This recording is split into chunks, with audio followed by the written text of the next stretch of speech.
video, and we got a backup going. Sweet. TWBD audio 1.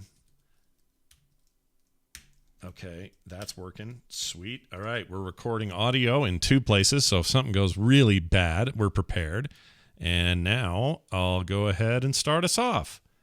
If I can find my soundboard for okay, there it is. All right, here we go in 3, 2, 1.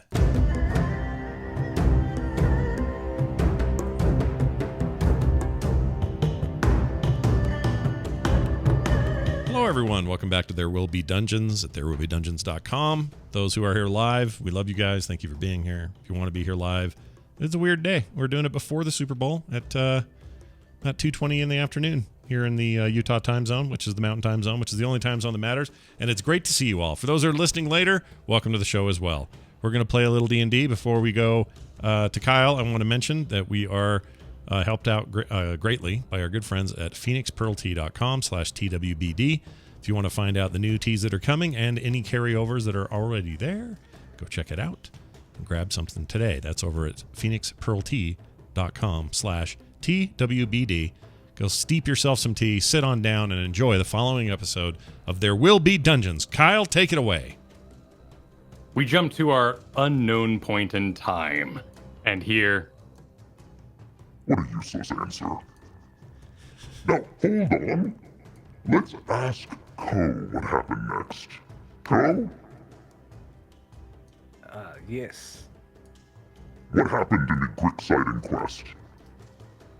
Oh, the Grick sighting quest. Well, that one was a bit of a mess. Problem was we were tasked to go find and confirm that there was a Grick out in the wild, and that in particular was not all that hard. But we decided we were going to be overachievers. Grinkeeper was really pushing we should kill the Grick and save the day and do all the heroics ourselves. And we did, and we fought several Gricks. We definitely triumphed easily with no problem whatsoever. Nobody nearly died. And then we were able to find a small dungeon back in the cave, I believe. And it was full of traps, which were very dangerous, but using some expertise, I was able to navigate pretty handedly and let Grinkeeper retrieve a treasure herself.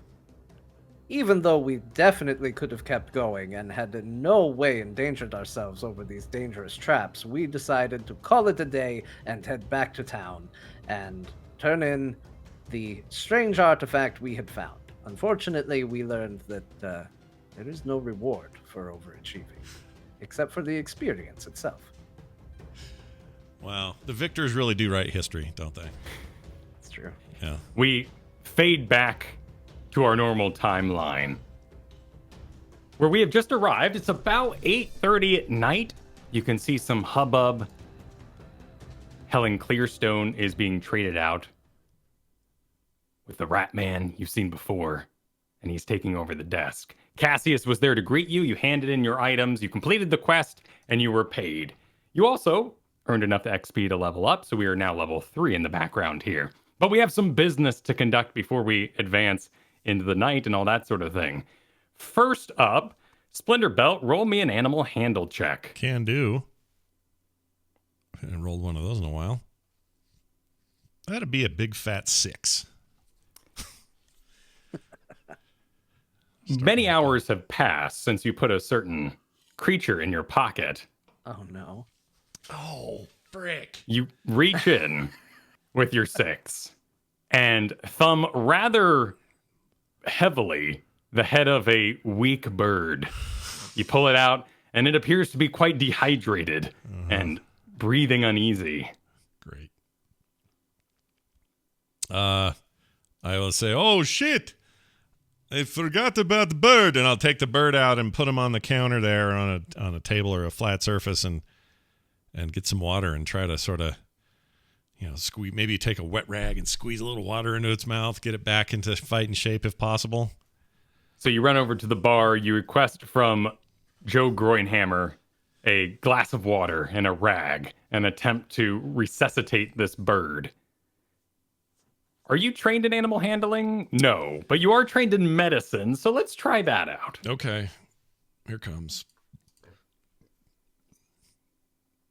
12. It's a little better. Not great, but it's all right. The bird's a bit soaked, but it seems to revive a bit and jump up on its feet. The rat man enters through a side door, exiting his supplies room into the bar area. Says, "Hey, what? Whoa! What are you doing? You're soaking a bird on the countertop. You want me to help or something? I got some supplies in the back that might be able to, well, at least, give it a decent job." This would be good. I bring back bird and forget he was in pocket. And he has not had water or food since we left. So, Okay, hey, little guy. And Jimmy, the rat man, picks up the bird gingerly in his little bony hands with the hair ending at the top of his wrists, coming down in those long, each joint all wrinkled up, and starts carrying it into the back. all right. Your experience in that Warhammer game we played is showing, because those rats all had hair out of their wrists like that. I'm adept at killing them, not necessarily role-playing them. Ah, gotcha. Jimmy heads to the back. You have been informed before this that you have reached your quota of the week, your maximum number of quests being a Delver, a Woodleaguer, the lowest rank of the Dungeon Guild here. So you will have 4 days off before you can accept another quest. We started talking about off-air last week where you were going to head, what you were up to during this time. Let's start with Splendorbelt here. Splendorbelt, you decided you were going to go help at the local Temple of Pelor. Yeah. Would you head there tonight or stay the night at the Dungeon Guild? I would go there tonight, and I would stay there overnight. Okay, cool. So let's go ahead and dive straight into that. All right. Splendorbelt heads out into the street at night. There are oil lanterns that burn. Of course, this does put out quite a bit of black smoke into the air, but that's pretty common for this time period and this level of technology. So you head down the street with a lamp about every 50 feet or so. It's pretty dark, but altogether you would be in the safest part of town, being close to the Dungeon Guild, the various adventuring shops, which are often trafficked by the adventurers in this area up to Silver League, which is about, for those who may not have read the Dungeon Guide, Silver League runs above level 7 and a little bit after that. So there's some powerful people who make their way in this various town, though a lot of Bronze and Wood League, being those low levels, are all closed up for the night. You head up the street about a block and find yourself outside the massive Temple of Pelor. Pelor being a very popular sun god religion in this part of the country, this part of the kingdom. It is elevated. There are stairs that go up about 10 feet before you even reach the actual temple itself. This is all stone. There's a large well out front, which is public and been cleaned by the clergy here. And you approach, doors are open. In fact, there are no doors on it. There are a number of skylights as well to let that sun in during the day. And you enter the Temple of Pelor. As you enter the main hall, there are a lot of cots and various beds set up, all of different styles and makes, to accommodate for the various people who might be traveling, who might be in need. There's a couple of wheezes, a couple of coughs here and there of the sick, of the wounded who are being treated. And as you enter, a tall, well, how tall are you, Splendorbelt? You're like pretty 7 big, feet? 7'2", 3", something like that. Big, tall guy. Cool. So not tall to you, but a tall man of about 6'5", glides over to you in a great white robe with a golden sash hanging around his neck. And already his fingers are placed together, kind of tensioned.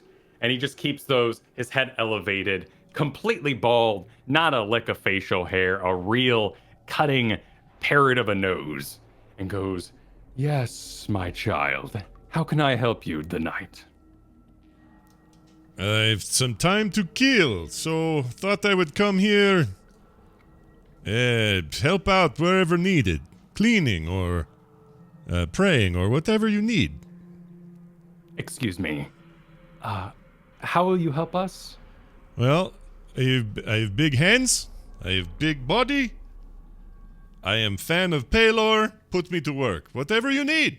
You need me to physically clean? I can do it. You need me to spiritually clean? I can do it. Whatever you need, I like to spend my off time helping Paylor and his followers. Oh, my. A adventuring cleric. And he eyes your badge. Wood from the Dungeon Guild, yes. You all can be a bit of a handful sometimes, but we are in need of aid. Do you have spare spells for the day which you could cast on our various sick and wounded? Well, let me look. Yes, I have the number of slots available I could use for you. Your mind floats back to a poor Co with his butt in the air for the entire cart ride home and how he went without healing. So you are with plenty of spells to spare on this evening. Yep. He says, excellent. We will put you right to work, and you will be staying here with us during this time? If it is okay with you, I can sleep on anything. Hard, soft, does not matter. I'm happy to sleep wherever you want me to sleep. We will put you to work then. Follow me. And he gives a point in the direction you're heading, and just as though he's got no feet under there, just kind of glides like on a skateboard down the hall and immediately starts rambling off the various information you'll be needing. Breakfast is right at 6:30. You will rise at 5:30, right before the morning sun. The morning sun will pierce your window right on time. We are in line with the various Paylor blessings here. You will, of course, practice via the Book 3 of Paylor, not Book 2 or 1. We require that you prepare ceremony in case there are any weddings for the day, aid the level 2 spell, as well as lesser restoration, which you will cast liberally on anyone who comes by. We have an appointment tomorrow with Buck Broscale, which you will handle. He is in need of healing. Are there any questions? No, this is good. Sounds good to me. What time? Excellent. When are we supposed to meet for the going out to our next thing? That'd be 4 days out, as you have Okay. I will, in a fantasy calendar anyway. Right. We have completed a Friday, Saturday, Sunday sort of schedule, and we Okay. are now off until such time of next Friday. Okay, I'll inform him of that just so he's aware of. You pretty much have me for a fortnight.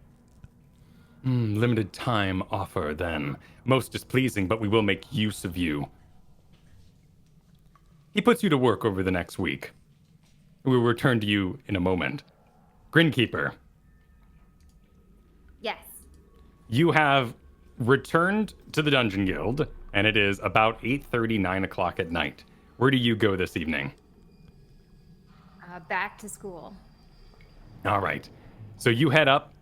Do you get a carriage, or do you walk back to school? This would walking in the shadows. So stealthfully. Okay, roll me a stealth check. Of which you have disadvantage on.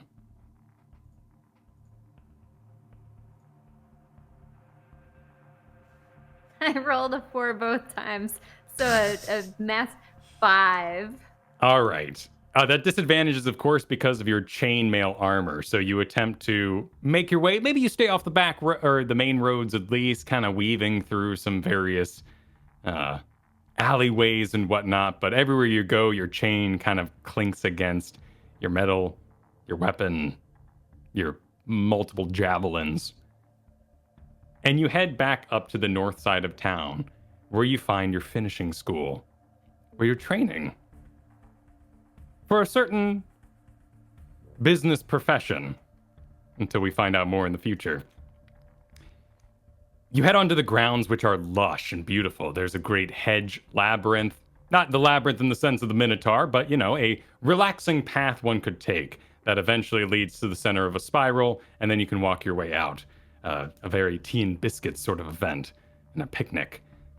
You make your way past a small track and field area, which of course is beautifully manicured with luscious white sands, all decorated with the rakes and beautiful, going around the rocks and everything like that. And you head over to the dormitories of your school. You're on the second level, but you've done this before. You've had it out a number of times, but you got to climb back up.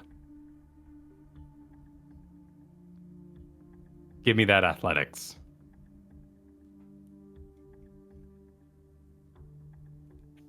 16. Okay. It's a bit loud, but you do manage at night here to climb back into your dormitory window. Sneak in as best as you've been sneaking. It took a lot of effort, so you're sneaking as far as you know it, and close the window behind you. The second you close the window, a head shoots over the top bunk and goes, Evelyn! Evelyn, is that you? Yeah, it's me. Oh, you're back. How was it? Oh my god, it was so much fun. We fought Grick. We almost died. I think a few of us died. I don't know. Keep it down. Keep it down. It was great. So, like, the Grick, and then there was a cave, and I tried translating, but I was so excited I couldn't get through it. It was Elven. Elven translations. That's really cool. Yeah, it was awesome. You'll have to tell me about it in the morning. Lady Vestal is around. She's been looking for you. God, oh, okay. I told Alright, her let you me went just get home for the changed. weekend. Oh God, thank you. Yeah, no, you missed out on enchanting class for basic homemaking and culinary expertise in the manor. You got the notes though, right? Yeah, I got notes. I took notes for you. Okay, I'll get those studied up here tonight. Let's light a candle. You light a candle. She passes down the notes. Roll a sleight of hand.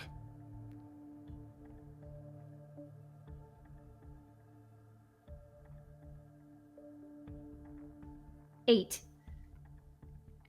All right, with a great shifting and zhuzhing of paper, you manage to slip the notes and blow out your candle before the door opens. Door opens to a long-haired woman. This hair goes down all the way past her butt to basically her thighs. It's done in these elegant big braids, so you know it's even longer than that under all those various weavings and twinings.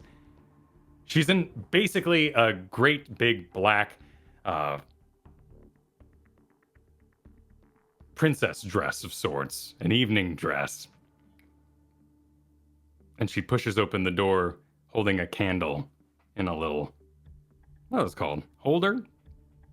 Candle Candle holder. Yeah, sure. I think so. There's probably a fancier word, but It probably is, and I should probably know it. But all the same, the door opens. With your 8, the smoke rises from the candle. The paper's still sticking out a little bit from under the pillow. And she speeds over, glides over to you. This is Lady Vestal. Grinkeeper, you are awake, I know it. Where have you been? I was at my parents'. Parents. Yes. Deception.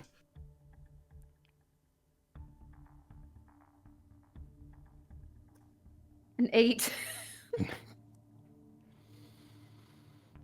A lady would never pressure ones for their answers. However, I find yours unfulfilling this evening. I would very much like to know at some point where you have actually been, but for now, I will take your answer and we shall discuss this and your punishment in the morning. In the future, do let me know before you go on any family-related journeys. Yes, ma'am. Now go to sleep. I will speak to you tomorrow. She heads out, giggling from the bunk above. Brings us to our next venture. It is about 9 o'clock at night back at the Dungeon Guild still. And Ko, where are you off to? Ko is going to do his usual routine upon returning from the guild, and that is to sneak off to where he has kind of stowed some nice clothes and can get changed in private in the town and get back into sort of his formal look and then make his way home from there. Excellent. You arrive at home. You are greeted by your family. Your wife's still bedridden. as you enter, as is customary, you immediately must and do pay the attendant and the doctor that's been taking care of your wife for the day. Okay. Is everyone in this group basically assigned the rights to all items, or at least tracking all items for you all? Yeah, he's inventory guy. Okay. As inventory guy, you know that tomorrow you can go pick up the item which is being inspected for sentience. That would be the hilt, the stone metal hybrid hilt that you found down there in that dungeon earlier this day. Okay. So we advance to the next day. This would be when you all got a little bit of rest. You got a full length rest, and you would now be level 3 with your various level 3 powers. There are some restrictions for those who you might be following at home, as Ko has picked a rather exotic upgrade. We're going to be doing that in a slow unlocking style based on the story and where we go. But all the same, that's just paperwork and technicality. Ko, you head out the next day to go to the Dungeon Guild to pick up the blade. You arrive. Things are as they normally are at the Dungeon Guild. There's a couple people bustling around. There's some wood leagues picking out quests as you enter. And you walk up to the acquisitions desk, which is strangely empty at the moment. Cassius is occupied. Groinhammer is serving drinks. All right. Just kind of casually lean against the desk and wait if it looks like they're busy. Don't need to be rude. You wait about 3 minutes, and at the very back of the acquisitions, the supply desk, is a door that leads deeper into the Dungeon Guild. You've never seen any of the employee quarters, so you don't know what's back there. It opens slightly, and you see a pair of red horns, curled backwards, stick out with a long set of brown hair and a pair of goggles. They quickly jerk back and hear some whispering. Can I go? Do I get to go? Oh, that's great. I really want to do this one. I really want to do this one. And the door explodes open, doesn't break, but bangs open against the wall. And out walks a female tiefling carrying a tray. You can see the hilt standing on it, and there's a small pillow that it's been displayed on. She quickly arranges it. She's in a sort of lab coat. What would be a lab coat, except for it's a more of a leather brown duster. She's got large scale gloves up to her elbows. You can see a little bit of burn marks in her eyebrows as well. She puts the tray down in front of you, pulls her goggles up, and she's got these radiant purple eyes. Hey, oh, this was a treat. This is a real treat. I don't usually get to present anything. Can we go sit down? I want to talk about this one. Well, sure. If that's what you'd like, not a problem. I would love that. Okay, that table there, C and 2. I've got to use the side door. Ko will make his way to the table and wait. You take a seat at the table facing the door, the entranceway to the Dungeon Guild. She exits via a door nearby that entrance, over there by where Cassius exits from time to time to work on the Dungeon Guild board. She heads straight to your table and very gently sets down the tray with the pillow on top and the stone metal hybrid hilt. Oh, wow. Okay. Awesome. I'm Carrie Underworld, and I am just so excited to get to talk to you about this one. So what we have here is a soul knife. Rough translation, I know. It could also mean mind sword or psi blade. All are pretty much open. It's very ancient Elvish on this thing. We managed to translate enough to give you a good name. We haven't been able to work it very well. See, and she pulls off her glove with a bit of a snap, throws it on her shoulder while it waits, and picks up the blade. And closes her eyes real hard, and just the tiniest little birthday candle of a flicker comes out the end. About a centimeter, just a red crimson light. Okay, so if I had any, and she puts it back down, latent psychic, air quotes, abilities, that blade would be awesome. But I have none. I am a artificer, so all I know is how to make little gadgets full of arcane stuff. This is beyond me, and it's an absolute joy. Where did you find this thing? We found it down in a dungeon while we were out looking for Grix, and do you think it's valuable? Valuable? It has no value. None whatsoever. It could be priceless, it could be useless. We have no idea. The stone metal hybrid alloy that it's made of is fascinating, takes away the brittleness of stone while keeping its hardness, which is amazing, but also means we can't possibly work on it. We can't take it apart. We can't upgrade it. There's really nothing we can do but just say, here you go, and it's not alive. Cole take it in his hand, kind of turn it over. And how exactly does this work? Well, as far as we can tell, it's about inner spirit. It's about, you know, you gotta really like take your life energy and feel it coming down your arm and weave it into the hilt. Cole kind of... Is there a button, or just think really hard at it? And as you say, think really hard, the blade alights. And what would be your color? What color is your mind? Probably a light blue, light cyan type blue. All right. Well, the cyan blue launches out of the end of the blade, going about a good 1.5 feet. And as you get over the shock, it slowly sorts of formulate, kind of shrink in on itself, become more solid, more inner light, almost like it's made of crystal, though it still has that illusionary, flame-like quality to it. It's significantly bigger than what you had shown. What? Whoa! Put it down. Put it down. Just put it down.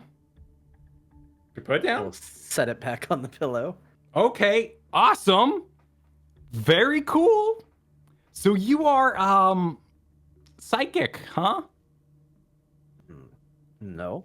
Yeah, like what am I thinking? I couldn't even begin to tell you Take a guess. that you don't think I'm psychic. That No, you do I wanna think go I'm get- psychic. I want to go get a book from the back is what I was thinking. I'll be right back.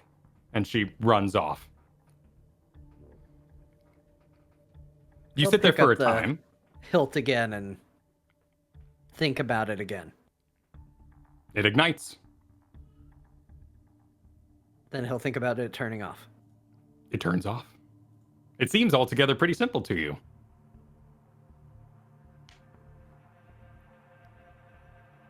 He'll look around. Is anybody really paying him much attention at the moment? You look up and you see at Cassius's check-in desk the largest solid white sorcerer hat you've ever seen. We're talking big, classic sorting hat style with the bend at the top, the brim going out about 3 feet on either side. And there is in a total white robe with a golden sash around it. Large figure. Perhaps a man you don't know. He's staring right at you, behind a white mask with a single golden teardrop on it. Ko will slowly turn in his chair to try and have his back to the man. And he's going to try and stab the table lightly with the blade. So you kind of like hold the, so it would pierce upwards, or are you like carving middle school style? Like, How's it- yeah, carving down on the table. He's just curious how this is going to work and react to, physically stabbing something. Roll a stealth check. We got a 24. Okay. So you managed to, yeah, kind of between your knees there, and just at the bottom of the table, the blade passes through the table and leaves no mark. Ko looks around again. He's gonna take his finger and he's gonna try and very lightly touch the blade to his finger. Oh, that's an interesting thing. Okay. Like you would like checking if a knife is sharp. Yeah. You do so, and you feel pain. You feel it like it's real. And when you pull away, you got no blood. You've taken 1 point of damage, psychic damage. But there's nothing running out of your finger. There's no lasting mark. Ko sets the blade down. You see him start fiddling with his finger, like, seeing if was it so sharp it just didn't cut right away. Is this gonna be like a samurai movie where slowly his finger splits apart, starts messing with it, looking for any sort of wound he might have? You inspect your finger, and when you look up, standing directly over you is the masked figure with the giant sorcerer hat. You hear a rattly breath from behind the mask. Oh, you're a Scion, huh? No, my name is Ko Spiros. I am a rogue, and an adventurer, and a delver, and who might you be? I go by many names. You be careful. Every artifact you find is gonna unlock more. It's gonna be dangerous out there for you. There's lots of Scions awakening right now. He looks left and right and bends down. They're all looking for him. Each one they find grows their power more. What does that mean? More Scions? What are you talking about? It's a new class. I can't talk about it much. You'll find out soon enough. And he grabs the side of his cloak and gives it a flurl, and it kind of knocks the cups on the table a little bit as he heads out.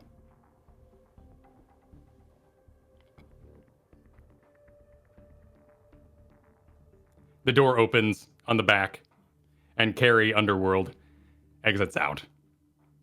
She sees the figure go. Oh, were you just talking to him?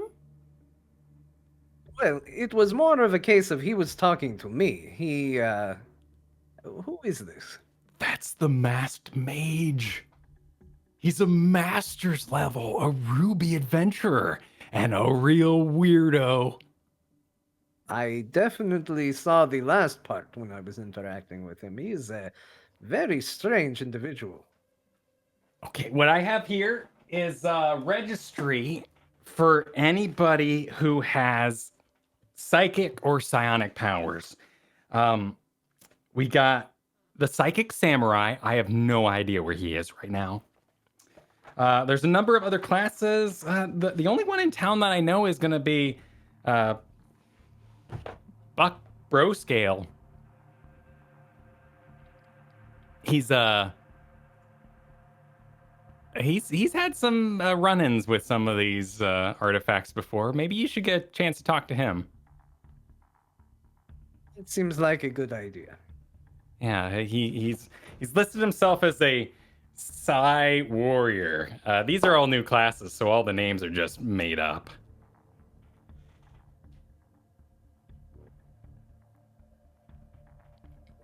Well, in that case, am I good to go then? Take this and be on my way. Oh yeah, no, have fun. According to our test, it does psychic damage, so beware. Big damage to anyone with a brain. But if it ain't got a brain, it probably won't work. Won't hurt an animated table, a set of armor that's been enchanted with dark magics. Should work on zombies though. They still got brains, or at least dark energies that have infused them with the will of their creator. Fascinating stuff. Well, have a good one. Thank you. You did very good, Carrie. I don't know why they don't have you out here doing this more often.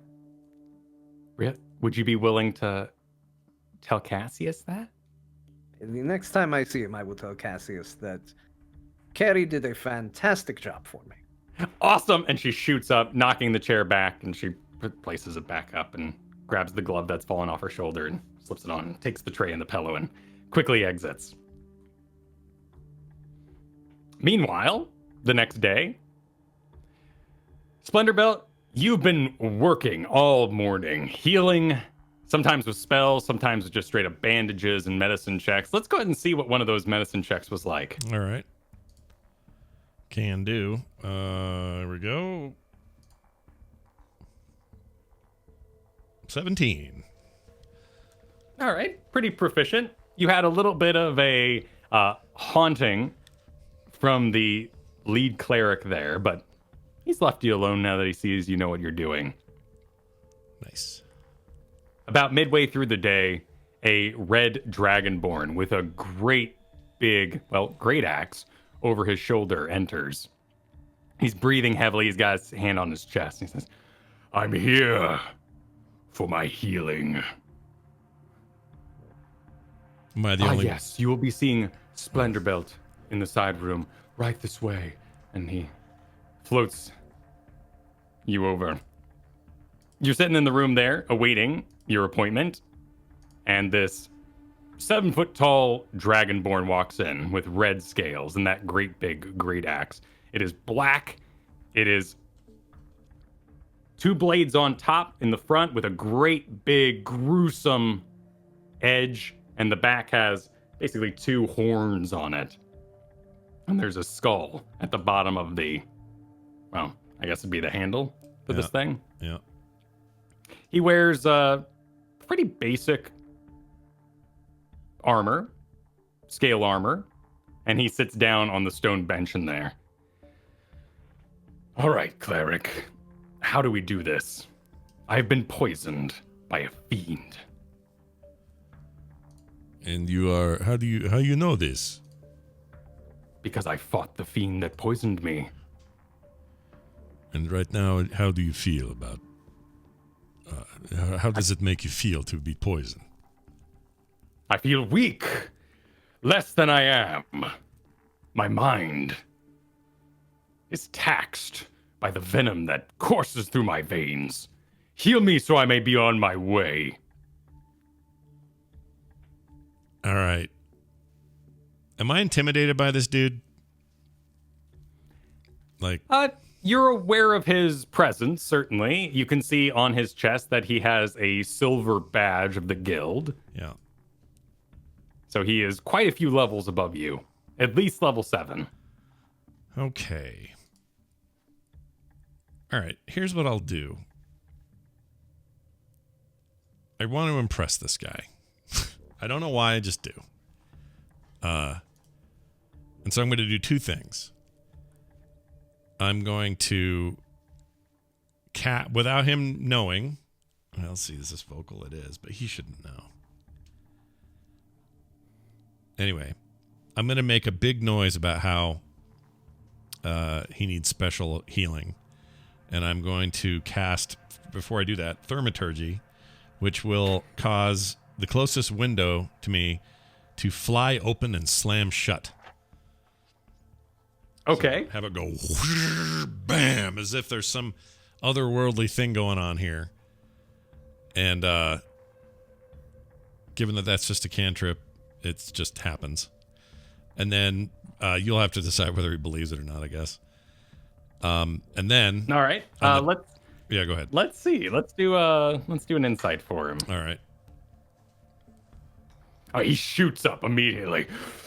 The spirits have followed me. You must heal me now before the poison advances and takes my mind.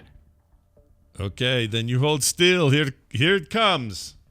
And I will stretch my hand out toward his face and cast Cure Wounds, which he just should take immediately. Let me say how much you're going to heal for, though. Okay, that's my modifier. All right, so we're going to go 1d8 plus a d4. Or no, I add 4. Oh my gosh. An 8. Natural 8. Plus 2, so 10. 10 points of healing. Now, whether that takes care of his poison or not depends on the poison, I guess.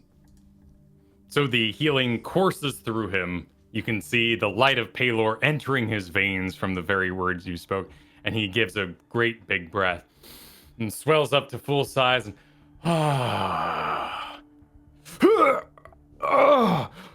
Oh, the poison still exists, cleric. You are a fool. No, hold on a second. No names. Let's save name calling for later. Tell me how you feel. You should feel better now.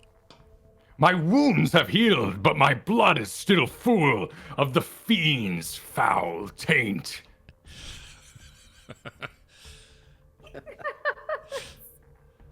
Well, this is not good. Because this is all I have to give you.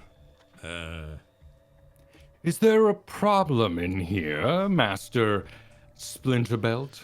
It seems this man has poison in his blood, and I can't do it only with the healing. He needs more.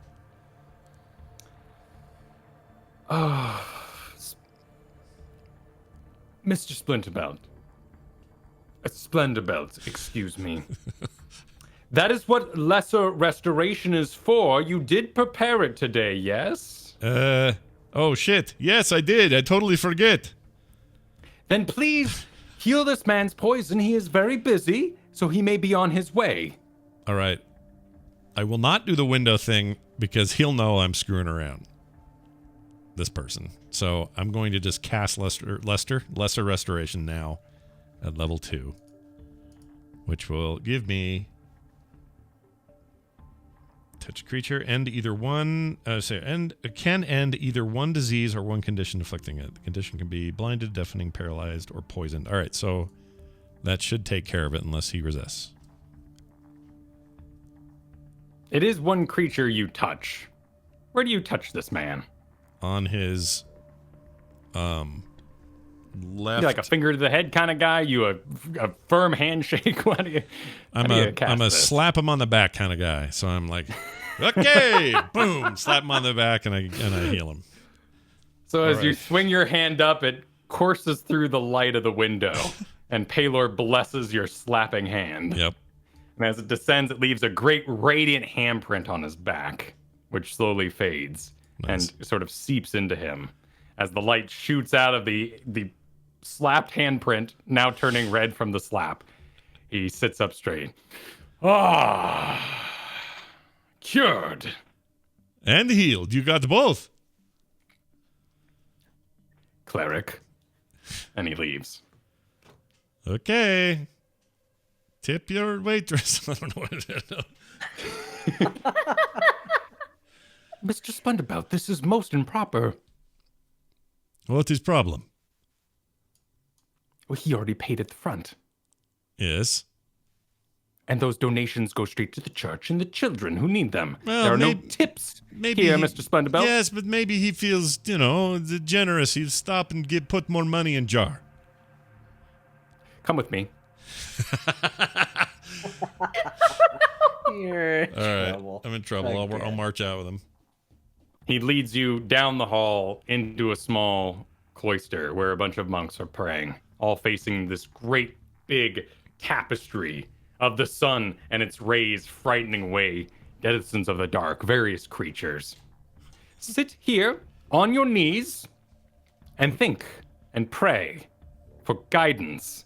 I will fetch you later. Okay. I'll do that. Roll a constitution. Okay. Oh, a 4. Is this roller broken? Jeez. Oh man. Have you ever sat on your knees, just your knees, like your feet curled under your butt? Yeah, it's not good long term. On stone it sucks. And boy, you feel every minute of this.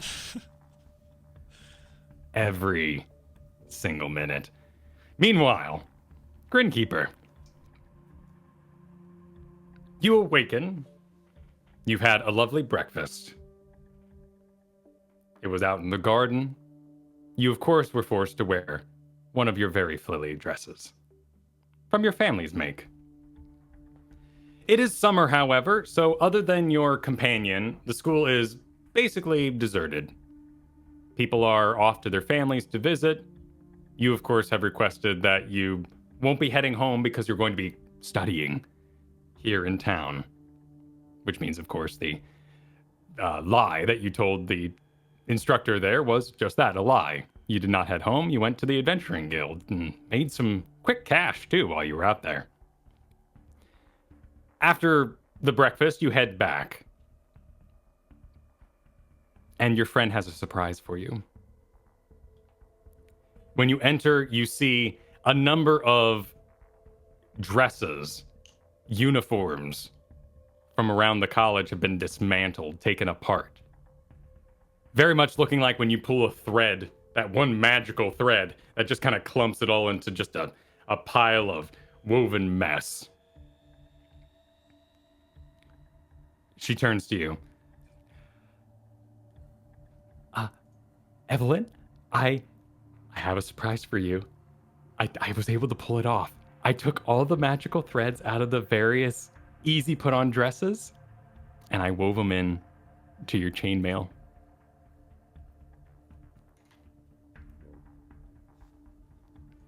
Evelyn is speechless, but she looks so happy.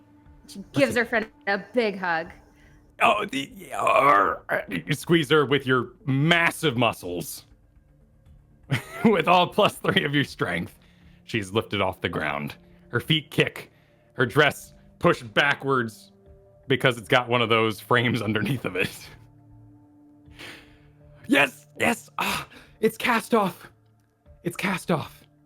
Which means you can now don your chainmail as an action rather than a full-blown donning of armor event.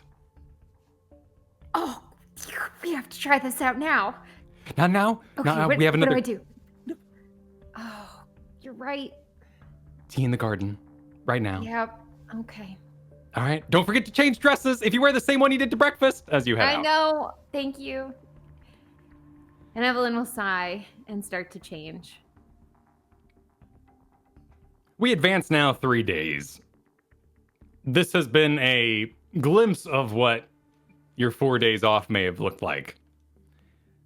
But you head back to the Dungeon Guild. And you begin picking up quests. And now we're going to do something that the movies like to call a montage. Sweet. Upon arriving at the guild, Cassius informs you that your promotion has been denied. What? I'm not the one who decided now. I'm not the one who decided. That was Selenar. Selenar Everbloom has had a report from your previous dungeon. We sent Silvers out there 3 days ago. They begun translating and they saw the remains of what you had done. Excellent work, by the way. Very exciting stuff. We didn't see any report of the little man you spoke of. I guess he wasn't around anymore.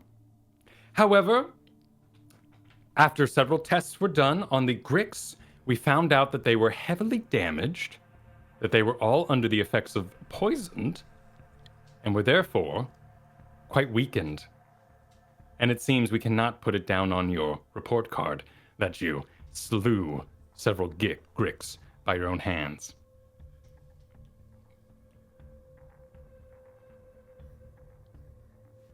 But we did. Yes, you killed weakened Grix, ones that had passed through the various traps in the dungeon in the back. Selenar has decided that this is not due for promotion then, though I am still very impressed with how you have advanced quickly over your 3 days with us. Selenar's put together a plan for you all. We do like our bronzes to be known by the people, to have done some, dare I say, community service, have represented the guild in upstanding ways. At this current time, we find that all your adventures have been taking place outside of town. So we've lined up some quests for you. Your first today will be giant wasps. They have taken up residence one of the local inns. Don't get stung, and have a good one.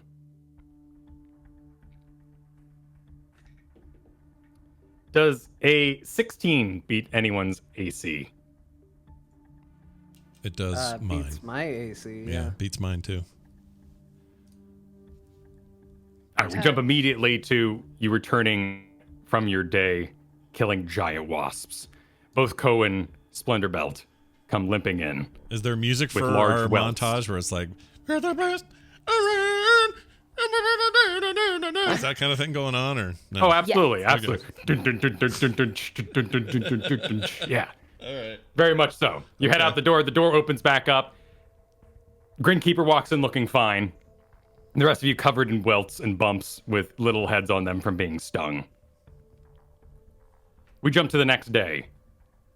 You took a Dark Mantle quest off the board, hoping to continue some of your previous adventuring, some of your previous storyline anyway, dealing with the Underdark. But sadly, this adventure ended up just being a giant rat that had happened to run through a cape and was terrorizing a nearby cookery. You return covered in grease. The next quest you take is Twig Blights outside of the Crypt of Cord. Roll a... Let's see. Roll a strength or diplomacy, everyone. Or if at any point during this you're like, you know what, I would rather do X or cast certain spell, feel free to get creative. I'm not very good. But for now, but otherwise you'd be Wait. choosing between strength or diplomacy. What's diplomacy? Is there a diplomacy skill? Oh, sorry, that's an old skill. This would be persuasion. Persuasion. Yeah. Okay. All let's right, do I'm that. doing persuasion. Better than my strength. 18. Oh, also an 18. 13. On which one? Strength. Oh, Strength? Okay, yeah, cool. Yeah, So we had 1 strength and 2 2 perceptions. persuasions. Yeah, sorry. Twig blights are small, little, basically kind of Groot plant creatures, usually existing where the ground has become tainted or somehow infested with evil waters. So you spent the day fighting off these small plant creatures, and while passing by the Crypt of Cord, you see standing outside House, Crush is working out in the yard, and overall the Crypt of Cord seems to be in pretty good state. They do recognize you, and in fact, they treat both of you with the persuasion successes as friends. You all hang out for a little bit and talk to your previous adventure companions. Grinkeeper does a little weightlifting to show off, and does a decent job of it. Doesn't blow any minds, but still manages to lift the weights of her weight class, and they're quite impressed. This would end week 1. After 3 more missions at the Dungeon Guild. We advance now to week 2, or at least this would be your 3rd week now, week 2 in our sort of montage here. You accept and are forced into basically your first sewer quest. And you arrive on site as a worker of Goliath Man opens the manhole for you. And goes, well, there you go. In you are.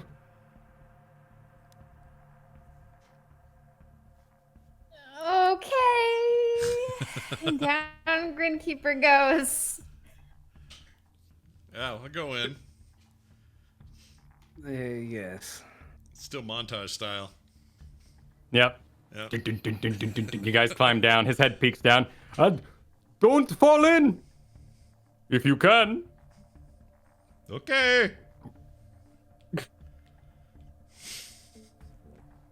Roll a acrobatics or constitution. What's higher for me? A 21. Okay. And that would be 12. acrobatics, I assume, for you? Yes. Okay. A 19. That is athletics. Wasn't requested. Oh, well, you said athletics or acrobatics. What'd you say? Acrobatics or constitution. Oh, my bad. That was not the right one. Hold on. Let's do Constitution. Shit. A 4. Okay. It's the And same Grinkeeper? modifier. I should have. Anyway, go ahead. 12 for acrobatics. Okay. We skip ahead in the day. Ko emerges untouched, beautiful. Down there you fought a carrion crawler. They're basically giant grubs with tentacles that reach out in front of them and attempt to poison you. Ko, looking immaculate, didn't once fall in. Splendorbelt, you crawl out of the manhole and lose your biscuits. Sweet. Grinkeeper, you're lightly splashed by the day's events, but overall, managed to stay mostly clean. You are forced to take the next day off. It does count towards your quota, but you're forced to take the day off due to smell. Because your next quest is crowd control. You arrive at the guild and you are immediately set to work with a silver by the name of Willamette Molly. You're joining her in the market square. She is hunting a hag. As you arrive in the market square, you spread out. One of the shopkeepers here is a night hag. She's been eating dreams, putting people to sleep, and slowly stealing their souls. Willamette Molly, being the silver, is going to be the one to battle her. Your job is to help her locate the hag, while also controlling the crowd, which might panic once the hag is revealed. No request here. How would you find a hag in a market square? Oh man. Oh, by the way, I've had a long rest before all of this, right? Yes. So you are no longer smelly, and you have all your spells. I gotta do that real quick. Okay. Splendorbelt has nothing to. I almost took, what's it called? Divine Evil or whatever it's called. Anyway, this spell that lets me tell if something's evil or not, and I didn't take it. So, I got nothing. I can make water. I can destroy water too. This will not help in our quest. Ko would try to find some place up high where he could kind of survey the crowd and probably use perception to try and identify anyone acting suspicious or moving in a way that seems like they're trying to get away from being investigated. Anything odd. Okay.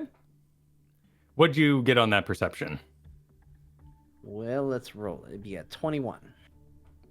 All right, you take up a vantage point, climbing on top of one of the nearby shops and looking out over the market square. You spot a man, well-dressed, passed out, wallet in hand, or at least money bag in hand, holding a small tart. You say a tart or a part? A tart. A tart. One Okay. hand, he's got his money bag out. He's completely passed out in a nearby alleyway. Pretty major street, in fact. He's getting splashed with a bit of mud by the horse carts that go by. And in his other hand, he has a tart. A little, like a small pie with some jam sort of stuff in the middle, some filling, and then a couple of berries on top, and there's a bite out of it. He's just passed out. Is there anyone around him, or just he's laying there? He's just laying there. All right, I would go and point Willamette in that direction and describe what I saw. Cool. Grinkeeper, how do you contribute? Grinkeeper's gonna start taking note of the roads and the layout, and trying to set up where she can force the crowd to run if they need to get out. Okay. Did you end up getting to anything, Splendorbelt, or are you standing around summoning and destroying water? I'm just standing there, feeling like looking a little like what are we doing? Why? What? And I'll take interest in whatever Ko's doing, and follow him anywhere he goes or whatever he does. But I'm not doing anything to prepare. Splendorbelt comes and hovers over your conversation. Yep, that is what he would do. Ko and Molly head over to the Tart Man and attempt to roust him, but he seems magically asleep and unable to be awakened by any means of this shaking type. But you do have the tart in hand, and you search the marketplace for one selling these tarts, and you do find a little blonde girl, about 4 feet high, 4'2", She's got a basket with the very same tarts inside of it. You see this from a distance. You have not approached her yet.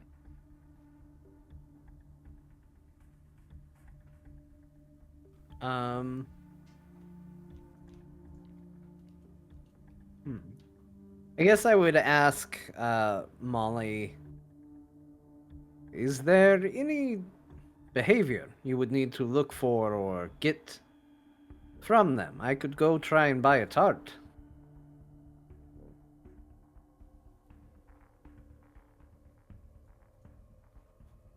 That's not a bad idea. I will watch from back here then and be prepared to fight If your should the night tart, hag reveal herself. I will whisper because I'm still there. If you get tart and it's poison, I have no way to get rid of poison, so do not have to tiptoe around tart. Oh, Just for your own information. Ko will approach the little girl selling the tarts. Are you here for one of the tarts? Oh, look at you. You are absolutely adorable. You're selling tarts. Yes, for my mother. Your She's mother. very sick. Oh, such a shame. No child should have to watch that. I will take 2 tarts. All right. She grabs 2 tarts, wraps them in a little bit of cloth, ties at the top, and hands them off to you. They're both surprisingly cheap at only 1 silver piece each. Such a deal. You know, it turns out I do not have a way to break this, and he'll just hold up a single gold coin. Why don't you keep it? For your mother. You see uncharacteristically, the eyes narrow and begin darting back and forth, thinking hard. The mouth sort of wiggles and works on some words. Yeah. Yes. For my mother. Correct. Right. As a matter of fact, you've been out here selling these all day. I am sure that you are getting hungry yourself. Why don't you share one with me? He'll offer a tart to the little girl. Of course. They're delicious. They're from my mother. What's your mother's name? Sarah. Sarah is such a Nothing's- beautiful name. Nothing suspicious here. You know, I'm familiar with most of the families around here. What's the last name? Sarah Song? Sarah Song. Not familiar. Are you new? When did you move to town? We live outside of town. We have trouble finding lodgings. Oh, do you have a home or do you live in a tent? What sort of lodgings do you have? We sell tarts.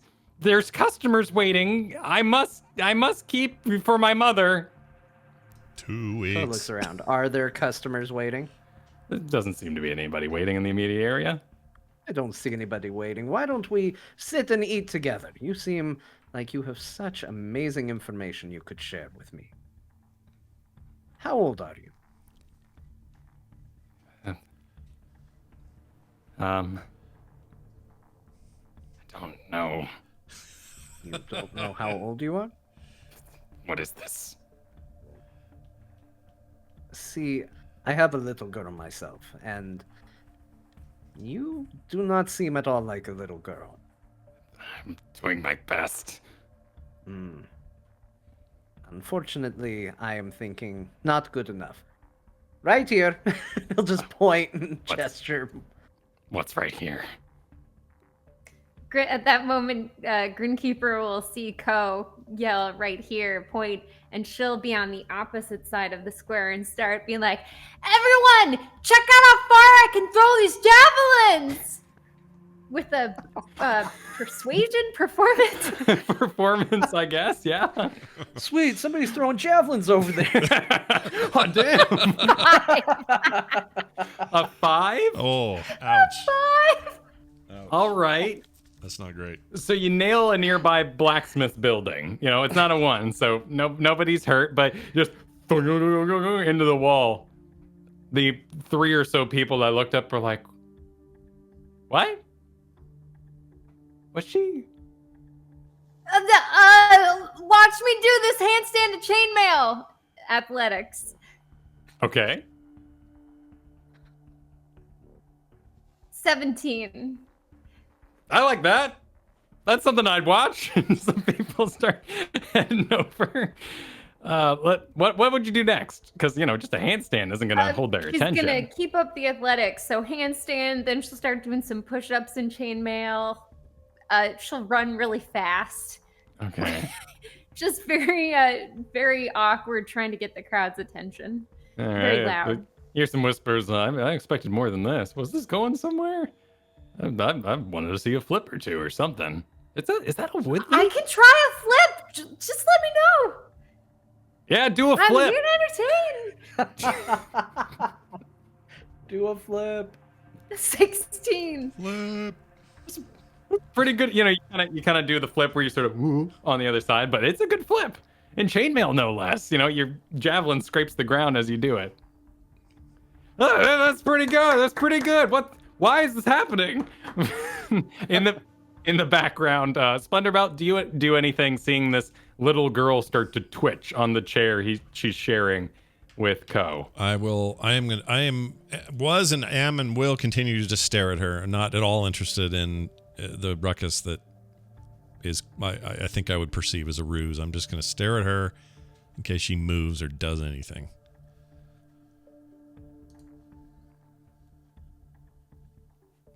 All right. They're on the bench with this happening in the background. Grinkeeper, you have managed to gather a crowd of 16 people with your athletic display, and about half emptied the market square at the current moment. You haven't taken any of the workers from their shops. You haven't made the dock workers stop.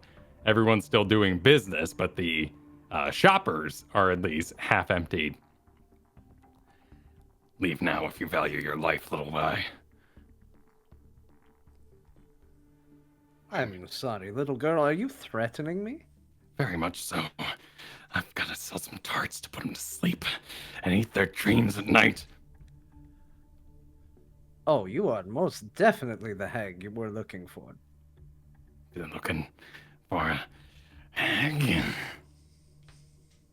And Ko will produce his blade and light it in front of her. And look for wherever Molly went to. Why isn't Molly paying attention? You've got Splendorbout just staring blankly at you about 10 feet away, and then looking through a cart, watching the exchange is Molly. You see Molly pull down a pair of goggles, and they've got those little National Treasure. The little flip downs of the various glass colors. Yeah. And she starts cranking them and adjusting and moving in the various colored glass.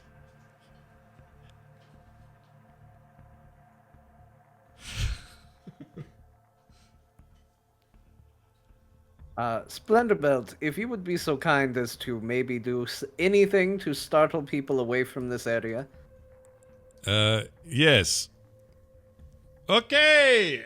There's a big thing happening. Look at this. And I'll cast Sacred Flame just sort of in front of me at nothing. Okay. Just to kind of distract. It's like, look, a light. You bring down, you do your normal sacred hand summoning or sacred flame, and you bring down your hand and you feel disapproval. Oh, Paylor. You know in your heart that Paylor would not allow the sacred flame to be used as a theatric. This is the sacred flame we're talking about. This is the feeling that I have. Yeah. Been a bad week for Splendor Belly's getting scolded by everyone, including his god. Goes all the way to the top. I'll try to shake that feeling off because I feel like this is an important moment to save lives. So ultimately, I will be doing Paylor's work by helping save these people. And I'll try to have that feeling supersede the guilt feeling. Oh, that's an interesting note. Okay. Mechanically, for any rules mongers out there, religion is history and information. But let's roll a religion check here to see if you can sort of wheel and deal. All right, here we go. 9. I have a feeling I won't be able to wheel and deal. It's the sacred flame we're talking about here. Yeah. Is there another spell you could use that would be louder equally while still kind of accomplishing your goal? Oh, yeah. Can I throw it, though? Hold on a second.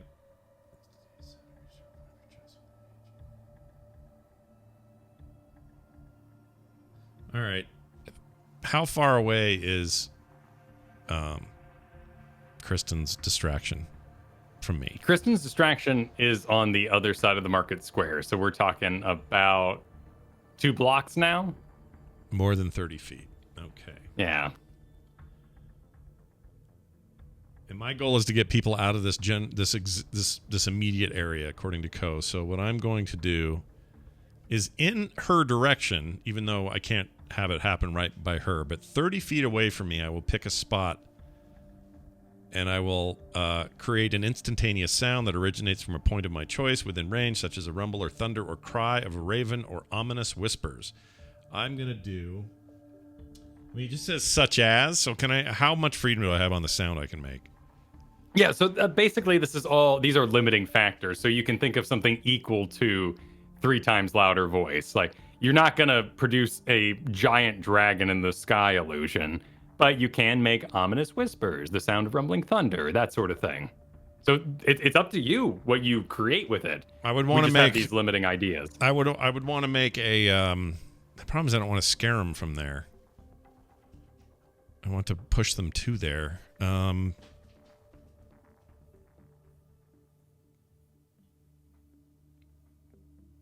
Okay, I know what I'll do. I'm gonna go before I do anything. I'll go. The ground is breaking, and I'll yell that, and then I will create a rumble, the sound like the sound of thunder, almost like an explosion happening right in the vicinity, thus telling people to get the H out of here, get moving. Okay, awesome. And it sounds like they buy it. People go. An earthquake! Oh, they all start heading out. Grinkeeper, back with your athletics, which you have now moved into crunches to impress the crowd. Seeing how many javelins I could curl. Turns out all 5 of them. Okay. Because they're unwood. So they're not that heavy. Okay, roll one more performance for us.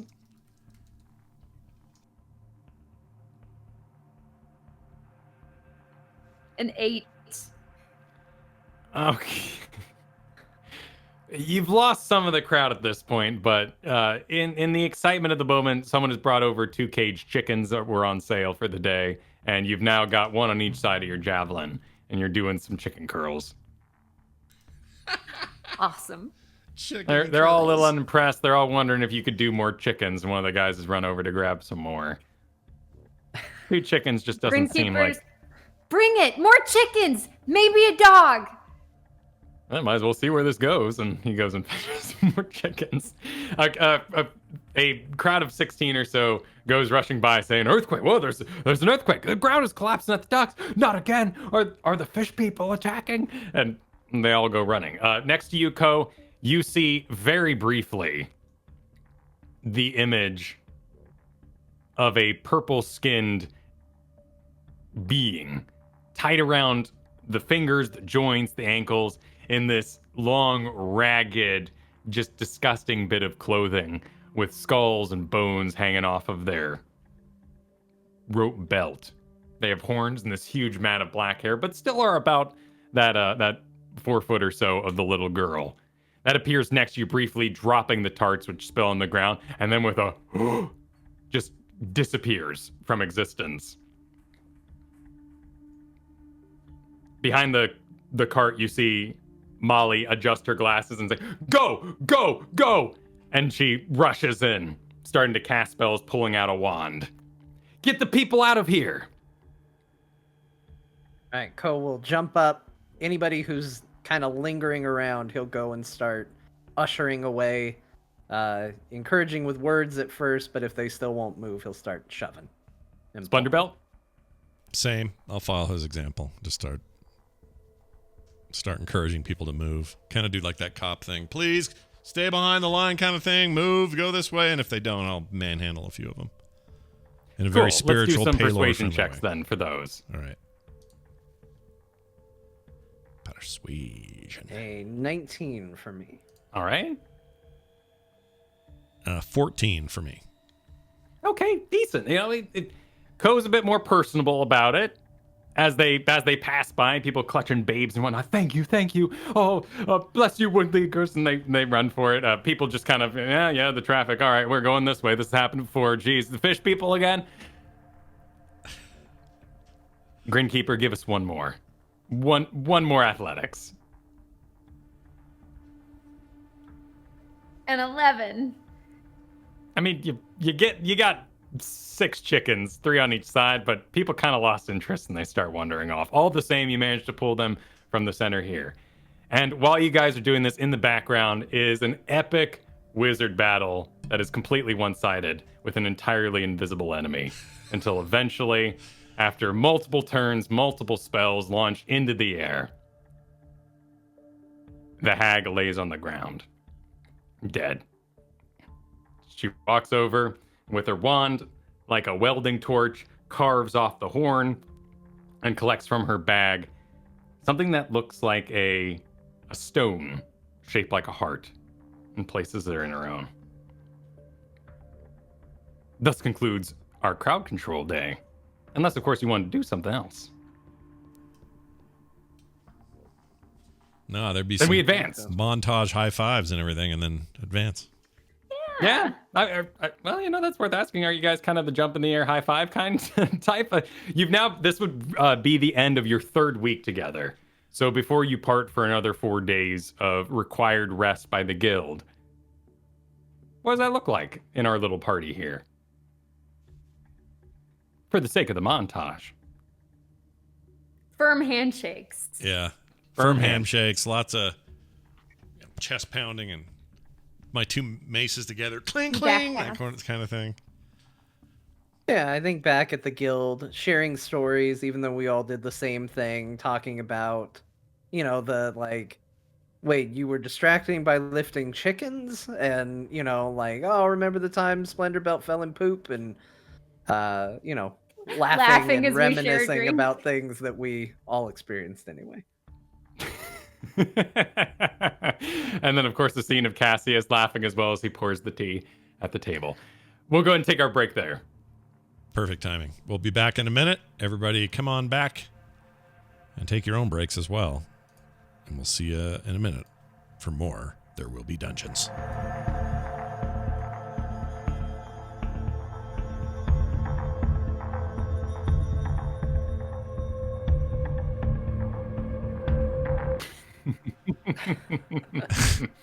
All right, we are here for the next part of today's episode. Back to you, Kyle.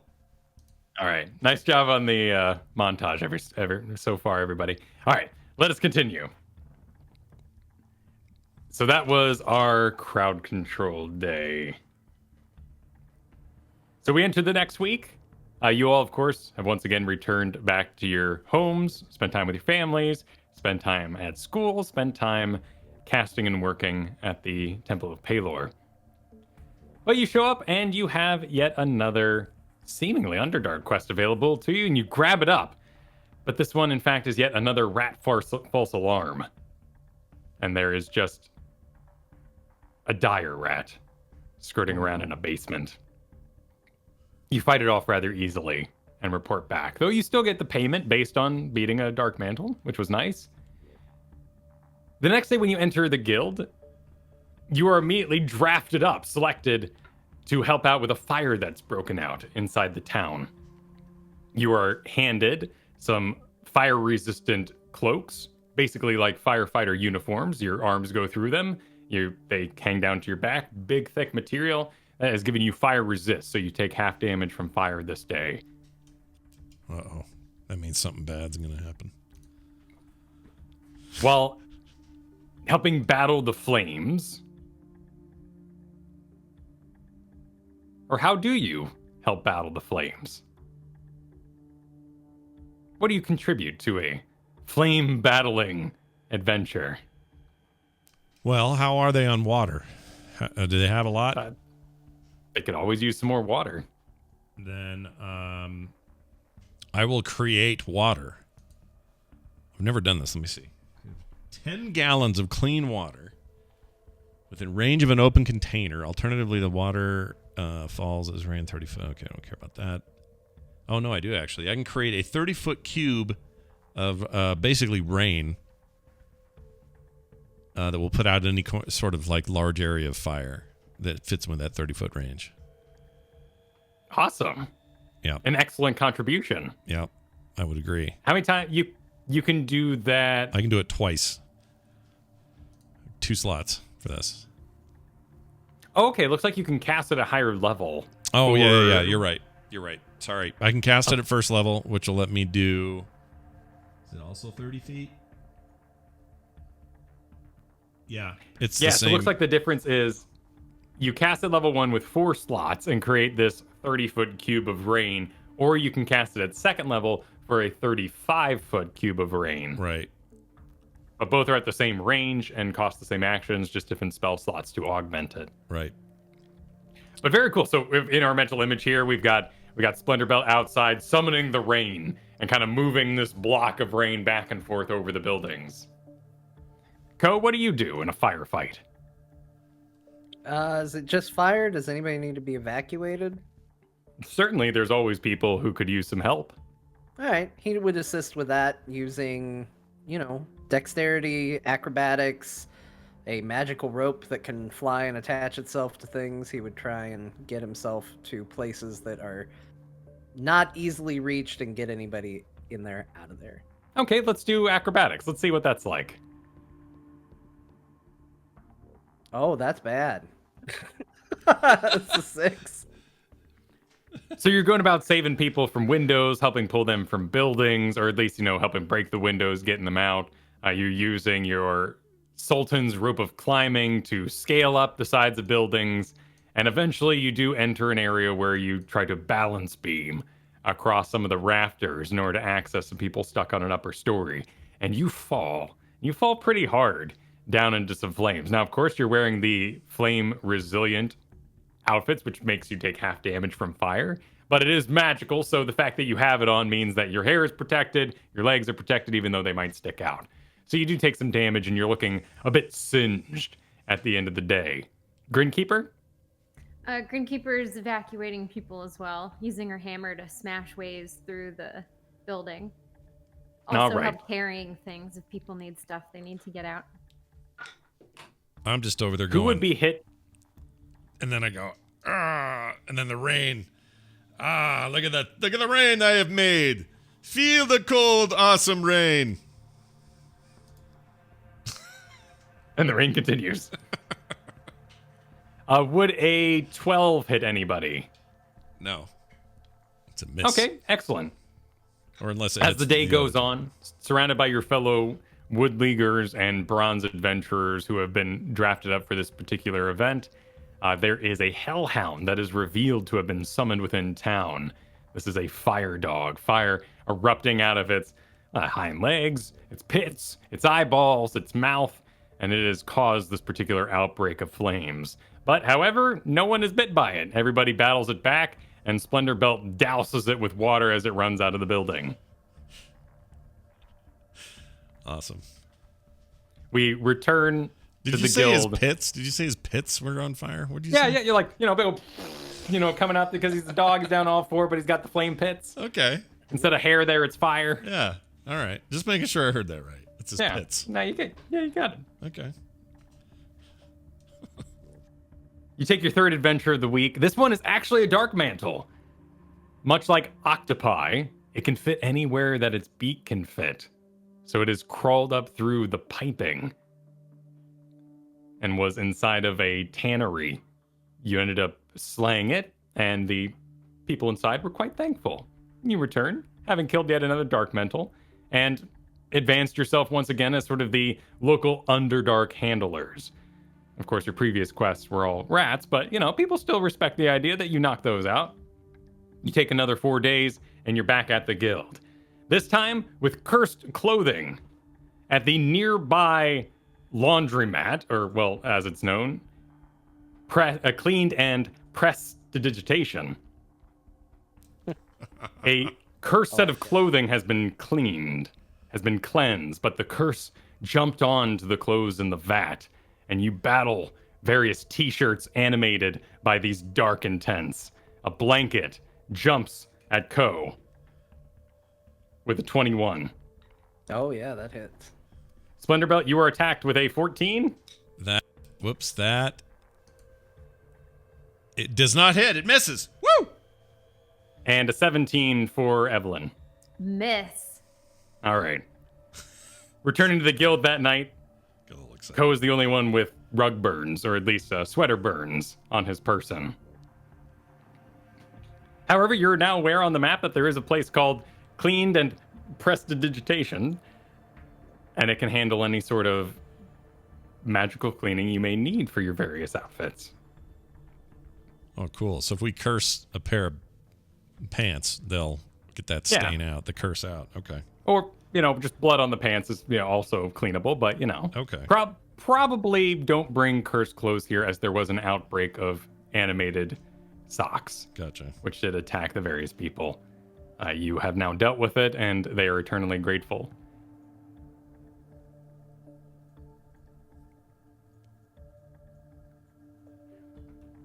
And your final quest in this montage, you took a quest where it was reported that someone was tunneling, that there was scratching noises in the walls. Something was digging under one of the local shops. Everyone make a wisdom saving throw.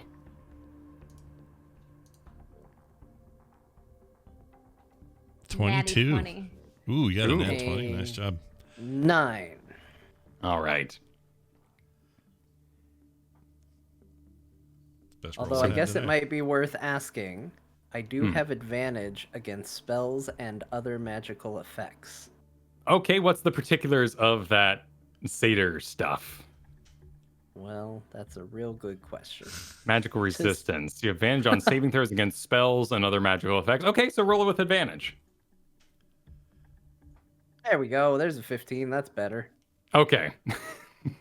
All right. Well, it did not befall you, which is sad for me, but we will continue with the montage. You all headed down, and you found a strange old man digging a hole in a nearby shop. He was attempting to reach the Underdark. His eyes were alight with purple energy, and you managed to slap him out of it. Literally, I absolutely put it to this group that one of you slapped him. Yes. Probably Grinkeeper. Yeah, I was gonna say there's at least 2 candidates who would have done that. Yeah. And as you hit him, where am I? What's going on?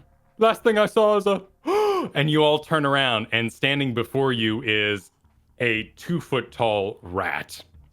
Its brain emanating, glowing from inside its own skull. You can see all the various lobes and wrinkles in there as it brain alights, and its eyes flash that same vibrant purple. And you all shake it off.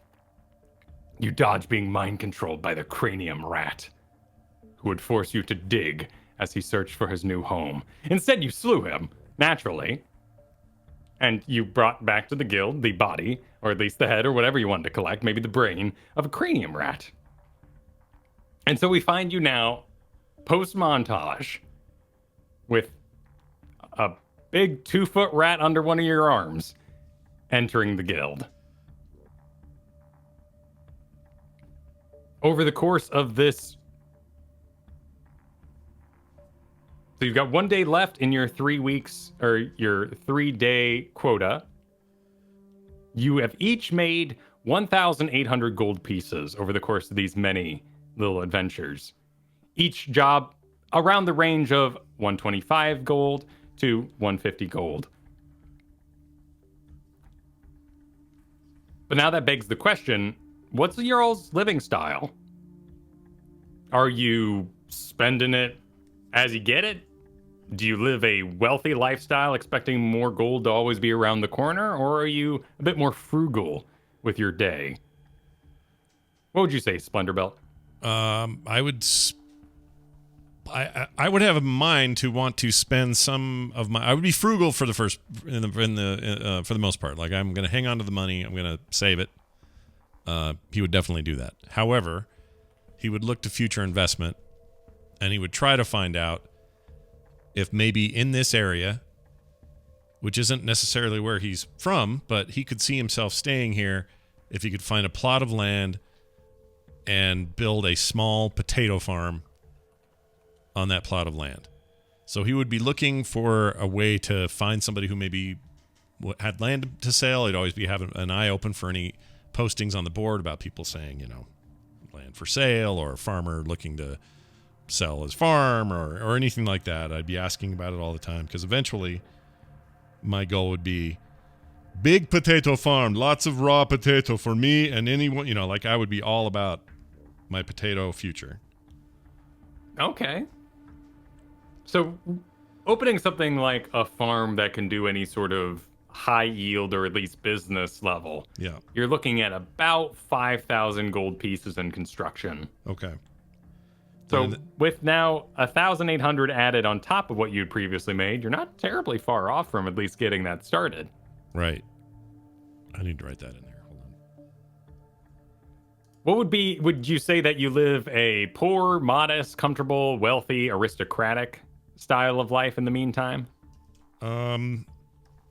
You are also staying at the Temple of Palor on your days off, so that is covering any expenses there. I am, assuming I get free board and room there. I'll be squirreling it all away and not spending really much of any of it, except for real basic needs, whatever they may be.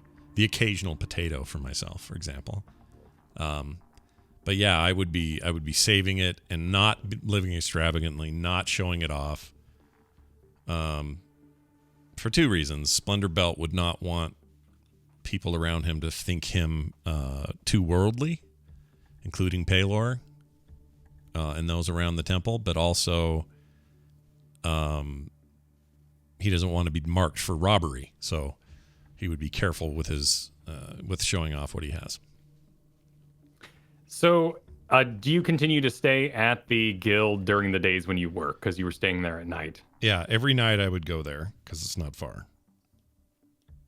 I'm sorry. So the days you work at the guild, do you stay at the guild itself using their accommodations, or do you now head back to the Temple of Palor? I would head back unless there was a reason we had to stay at the guild on any given night, like some requirement. I would be going back to the temple at night, even if it was just to sleep and be ready the next morning, like overnights and stuff like that. So of your now gold amassed, minus yourself 10, and this includes your expenses from the week when you first started in the guild up to this point. So you've now cleared your tab. And that includes the potato and waters you've asked for in the time you were there. So minus 10, you say? Yep, minus 10 gold. Okay. So that So tells still me a pretty good haul. Make sure I'm not crazy here and haven't added wrong. But over time, including montage money, I'm at $2,005 or 2,005 gold. Yeah, that sounds spot on with the 215 or so you were sporting before we montaged a month away. All right, awesome. It's not bad. Ko, how do you live? Ko's a little a little weird because he is. Live with yourself. How do you live? He's keeping up appearances of kind of being a noble and of a noble house. He has somebody whenever he is not in, on the days he's not there, who comes in and cares for his wife and child for however long he is out.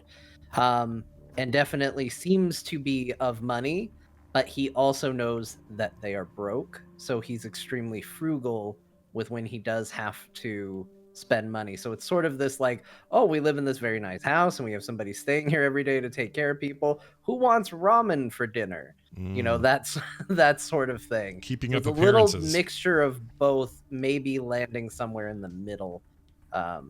You know, being both extremely frugal when he can, but having to pay a little extravagant when he has to. Okay. So I figure with paying for the attendee and the occasional doctor to come in, plus the ramen, we're probably looking at about, if comfortable, this would just be, you know, you supporting yourself, would be 2 gold. I'd say with your frugalness in the background, we go with 3 gold a day. Does that sound fair? Yeah. Awesome. Let's put that in the old calculator, and you minus yourself 105 gold pieces for your expenses. This is just your personal expenses, of course, from adventuring and all that. We're not factoring in, you know, any investments, you know, stuff in the background like that. Sure.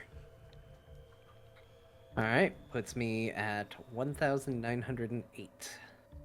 Excellent. And Grinkeeper, you are having your way paid by your parents currently while staying at the school.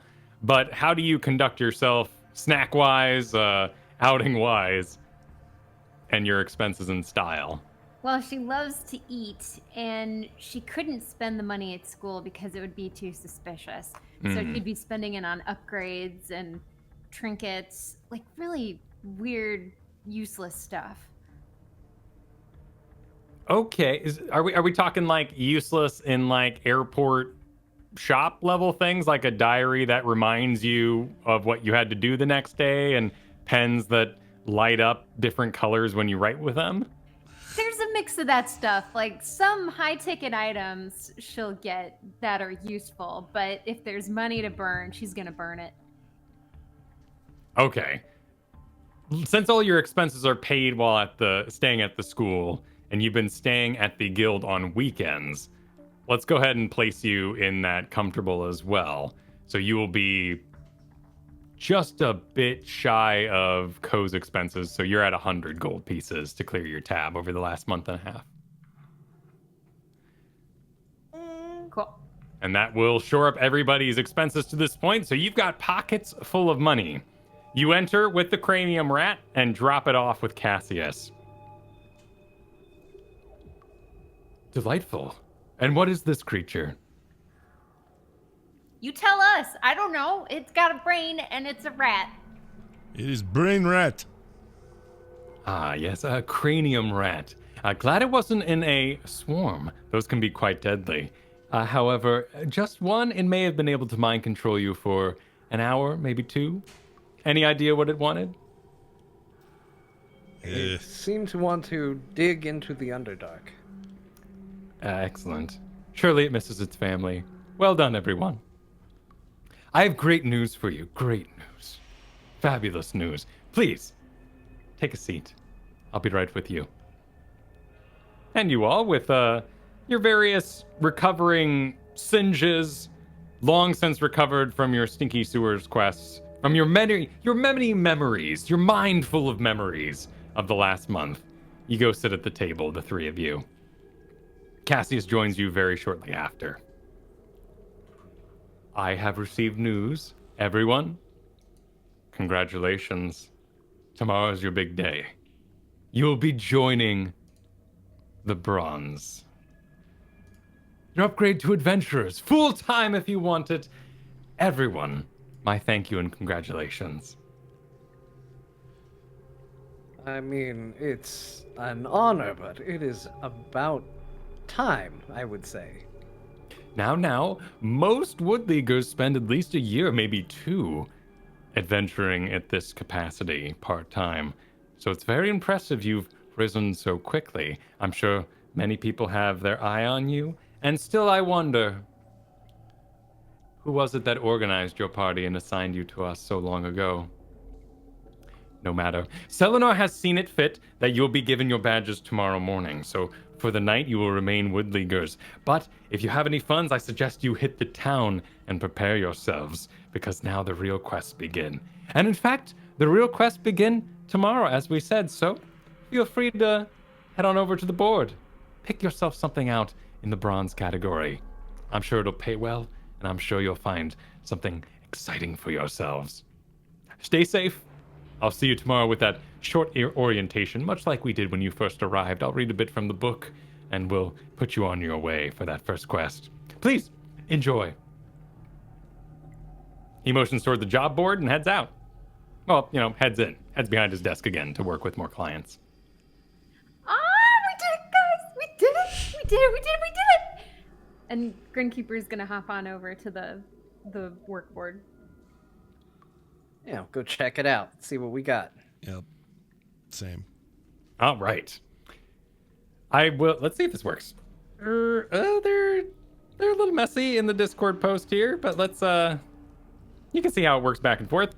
So there are 4 jobs available on the job board there for you. The first is called Fishy Docks, and it is a property infestation, pays 350 gold pieces. Manticore Manor, listed as property infestation. Skullkeep, listed as property infestation. And Lichen Coven, listed as, in quotes for some reason, man-made villainy. Didn't DD tell us to go after the man-made villainy? I mean, he did, but at the same time, the rates are all the same across the board, and as we know, they do not have any imagination when it comes to paying us more.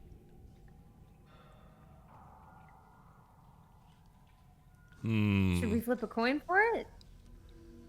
Well, what does everybody think? Splendorbelt, which of these calls to you? I tend to go for fish. So Fishy Dock. Perhaps it prepare us for Snake Island somehow. I don't know how. Some fish and snake are not same. I like fish. Manticore sounds scary, and lichen, I do not like lichens. F lichens. Have you ever met a lichen before? I've never met one I likened before. He says. Grinkeeper's gonna shake her head, kind of giggle, and then go, Skullkeep! Skullkeep is also okay. Why not? Let's go with Skullkeep. Yeah! We have what you call consensus, yes? Yeah! Then raise potato to our success. And I'll hold out half a raw potato and like I'm drinking. Grinkeeper will grab Skullkeep off the board and hold that up to the potato. Ko, do you join? Yeah, Cole just sort of... He doesn't have anything in his hand. He just sort of acknowledges with a wave. Cassius gets done with the customer he had, another Woodleaguer, or at least a fellow Woodleaguer for the day, and sees you all gesturing around the board, holding up potatoes and a finger and the job. Have you made your selection? Skullkeep! Skullkeep. Excellent choice. Excellent choice.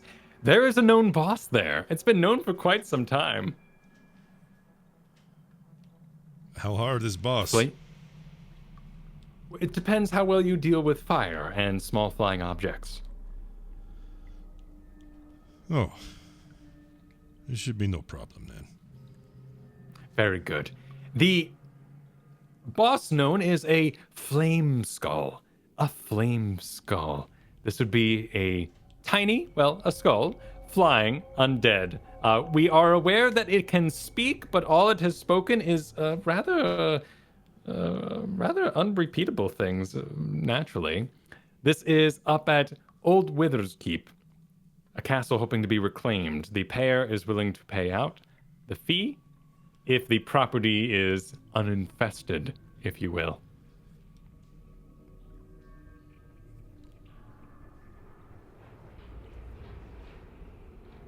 I don't suppose we could get our hands on some of those fire-resistant cloaks. Well, those are assigned per the job. You could, of course, go purchase some flame-resistant cloaks of your own. And in fact, before you begin any sort of bronze-level adventure, I encourage you to go shopping today. There's a number of shops in the area that might interest you. I'll be sure to hand you a map. Let me fetch one from Helenar. And he goes to the back. I'm dropping a map of the nearby shops into the Discord here for you all. Excellent. The main shops of note in the area are Arcane to Go, Grapple and Tackle, Pocket Punch Alchemy, and Clean and Press Digitation. There are also mundane shops, tons of mundane shops where you could get arrows and a normal bow and all sorts of things like that, but this would be the main expense place that you would go to spend your big monies to get magic items.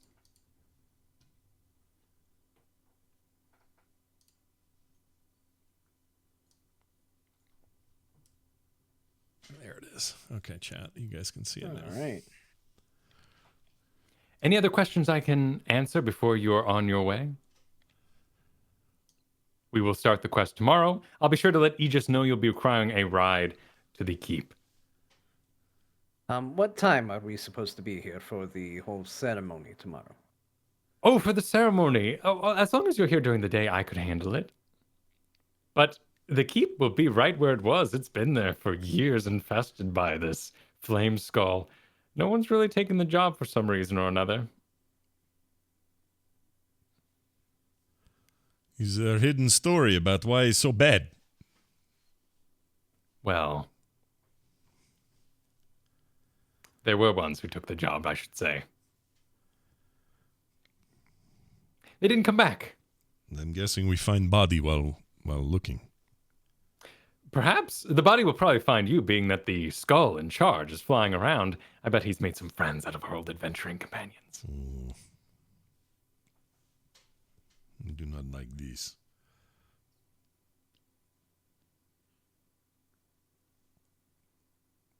Well, tomorrow then. Whenever you choose to show up, we will drop you off at that keep via the Aegis cart. Enjoy your day shopping. Shopping day. Okay. All right, you guys got some jingle in your pockets? It's time to get suited up. Where would you head? Do you all split up? Do you all stay together? I would go with. I'd want to go with. I don't know who I'd want to go with though. I mean, if we're going as a group, I'd go with probably the group. go together. Make sure we're not doubling up on stuff. Yeah. You know, if we're gonna buy something, Good idea. we're not that rich. Yeah. Cool. Well, which shop would who would take the lead here? Was anyone particularly excited? Grapple and Tackle. All right. Grin Creeper leads you all out the door, slightly down the road, to a rather mundane-looking general store. It has large barrels of hay in the back, has a barn with several horses inside, and the doors are especially wide and rounded, much like you might find in a hobbit hole sort of situation. And upon entering, you see the general hustle and bustle of some wood leagues, even some bronzers, some you've met, some you haven't interacted with, moving about, as well as just general folk in here, picking up, a mason jar of almonds kind of stuff. The general store here has anything you could possibly imagine of the mundane. Working in the back, carrying these large boxes, you see a brown Tortolan wearing a basic pair of khaki pants. No shirt, anything like that. Behind the counter, there is yet another brown Tortolan. They both look almost exactly the same to you. And he is wearing brown khaki pants, but he's put on a little bow tie. Nice. Do you all sell magic items? You interrupt the customer he's currently with by hollering over the top. Hmm?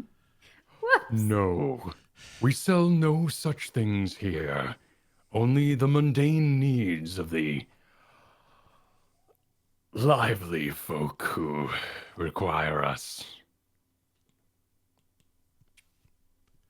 Thanks. And then Grinkeeper will head out. Have Oh. a good... And you leave. You didn't need anything mundane. Oh, I've got plenty of mundane stuff. Oh, okay. Yeah, I don't think I need anything. They don't have like weapons here, right? It's more like stuff you would just use. Yeah, this would just be carts, chests.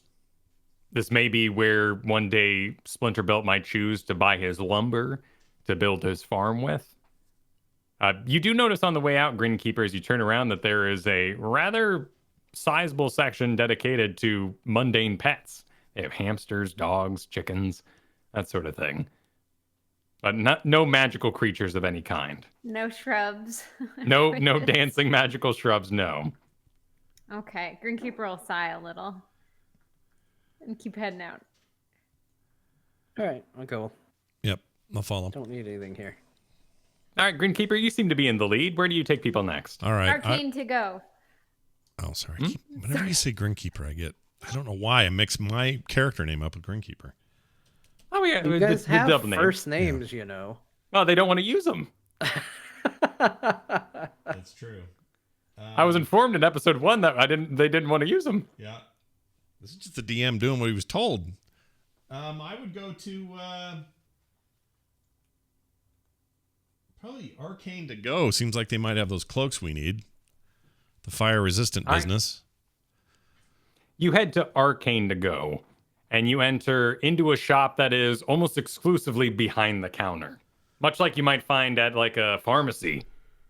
You enter the door, and it is just the whole room is spanned by this long table, of which there is sort of one station, where a man sits with just a beautiful mustache curled up in the corners, this dark red hair, completely slicked back. He wears a gorgeous suit, and he's got a number of stones with spirals laid out before him that he's kind of pushing around and putting in different orders, much like someone might arrange pencils while they're bored. He stands in a crushed velvet suit, looking lovely. And as you enter, he looks up. Ah! Welcome to Arcane to Go! My invention. We have a number of things here. What are you looking for? What can I help you with? I am Gruber Lifton, head of Arcane to Go, inventor of Spells to Go, which is where I got the name Arcane to Go. I have scrolls, I have magic items, I have everything your heart could desire, as long as it requires magic. We were told you have fire-resistant cloak for sale here. Fire-resistant cloaks. Yes.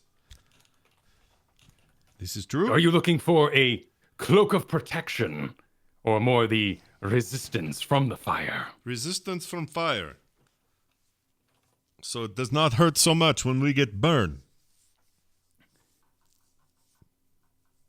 Ah, yes. Allow me to inspect my goods. And he sweeps to the back. He brings back a metal case. Opens up the top and then folds down the sides. And sitting there on a mannequin is this beautiful, gorgeous, what's the word for disgustingly rich? Vulgar mantle. The mantle of spell resist.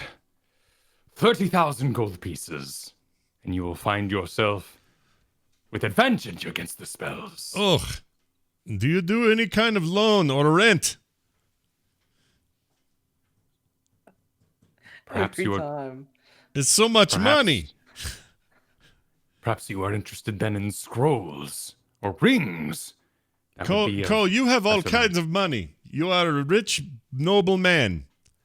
Perhaps you buy a cloak. We pay you back.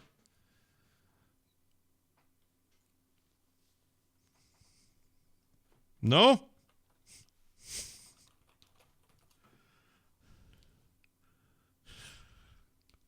Ko sits completely still. Yeah, he doesn't say anything. Dope. Okay, tell me about the ring I'm then. witnessing a bartering I've never seen before. Just immediately ask anybody for a loan. I see that you are all, and he puts his fingers to his head, all Wood League adventurers. Grinkeeper goes, and looks to Ko and Splinterbelt. He knows. She'll mouth to them. Yes! Your funds have not come in. Your monies are low. But you still require adventure. You must be protected. Then allow me to point you towards the armor of resistance. And he sweeps to the side and grabs out a cloak, much like the one you've seen and used during your firefighting day. Armor of resistance. I have many different kinds. Necrotic, psychic, whatever may interest you. This fire one here, 5,000 gold pieces. Ugh. Well, what do you have for maybe a little less money than that? Doesn't have to necessarily be protective. I'm just curious about what you have in the range of, let's say, 2,000 gold. For 2,000 gold pieces, and he sweeps to the side. He's got those large shelves that kind of move on tracks, so he thumbs through them, or well, pushes them aside like he was going through a book. For 2,000 gold pieces, I have many things that might interest you. I have Heward's handy haversack. I never knew a Heward, but I do sell it. And what exactly does that do? It's a backpack. A magical backpack. Weighs 5 pounds, regardless of its contents. How much? I said 2,000 gold pieces. Damn it. DC's problem. And Grinkeeper will look at the ground. There are many items. Perhaps you can look at my catalog. And he pulls out a magic wand and whooshes it in the book before you, goes and opens to the 2,000. I'm now going to shoot you guys a link in the Discord that you can peruse.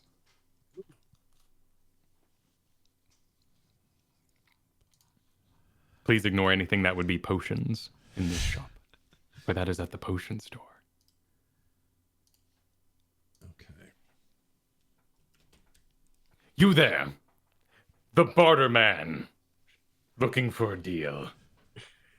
What is it you seek? I will find the item. We will find the right price. I, Gruber Lifton, can do this. I'm trying to. We have big battle ahead, and fire is problem. So trying to get stuff to protect from that. Okay. Perhaps you're looking for more something in the less ownership, shared, a crowdsource spell. I do not know what this is. Of course you don't, because I invented it. You see, these stones before me are all messaging stones. I have in my roster here some 12 different wizards, sorcerers, and clerics who can cast a spell on you before you head out of town. Enchant you for your day.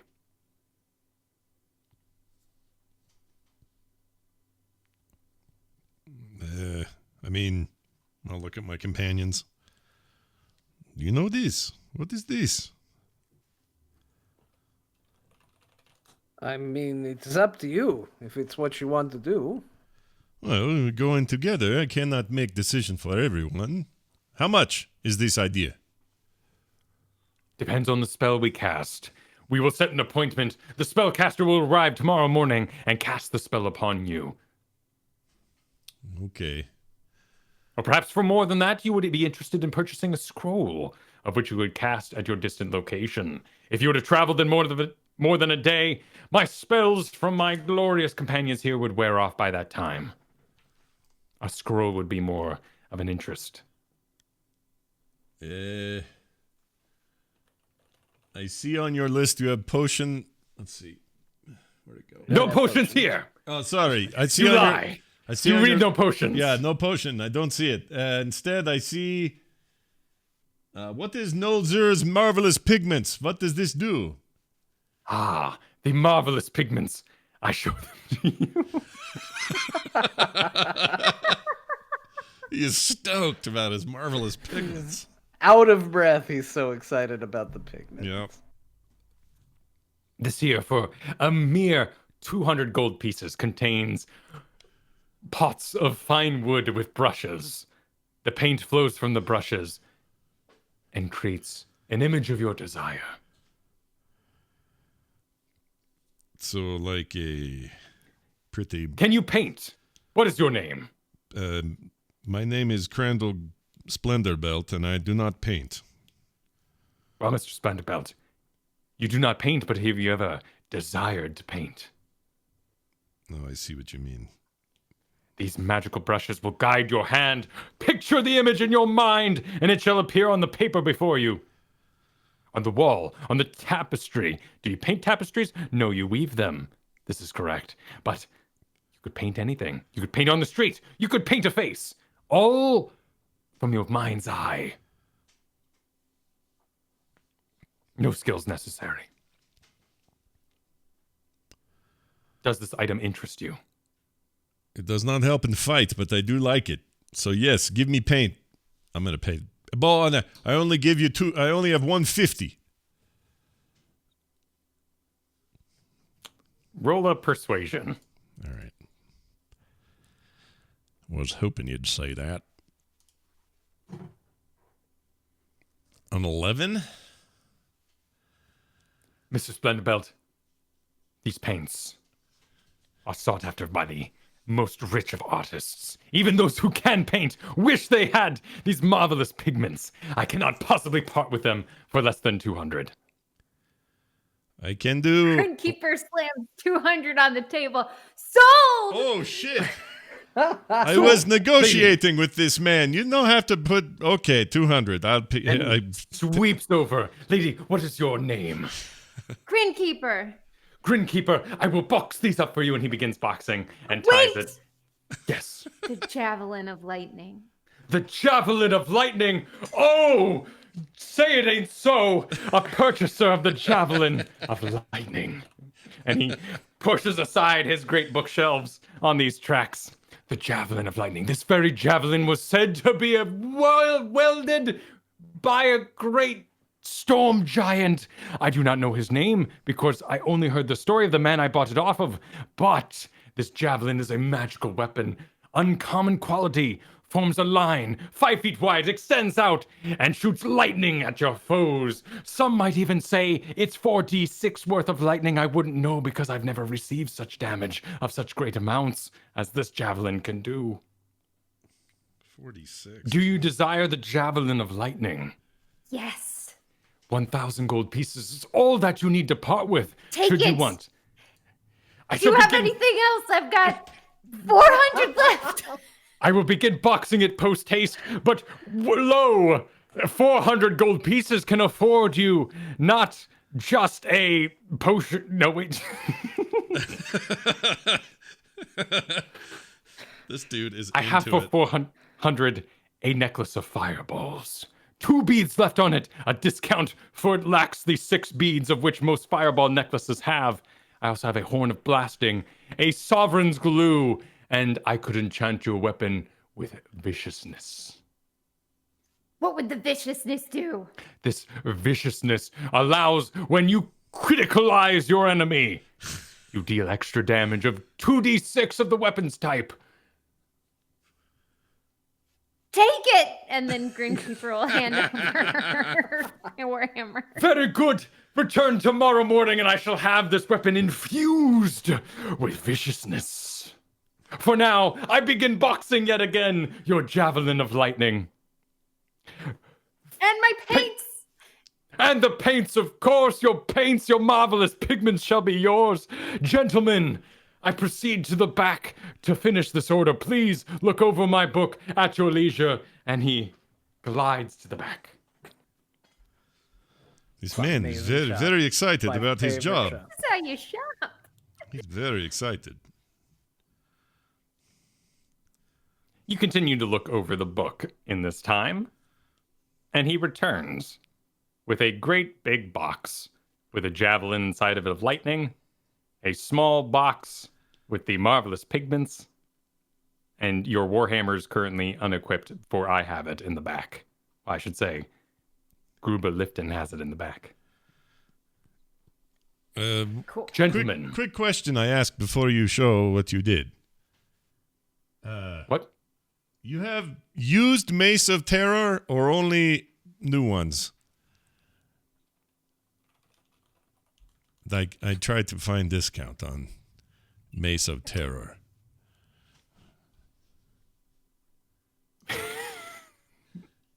Mr. Splenderbelt,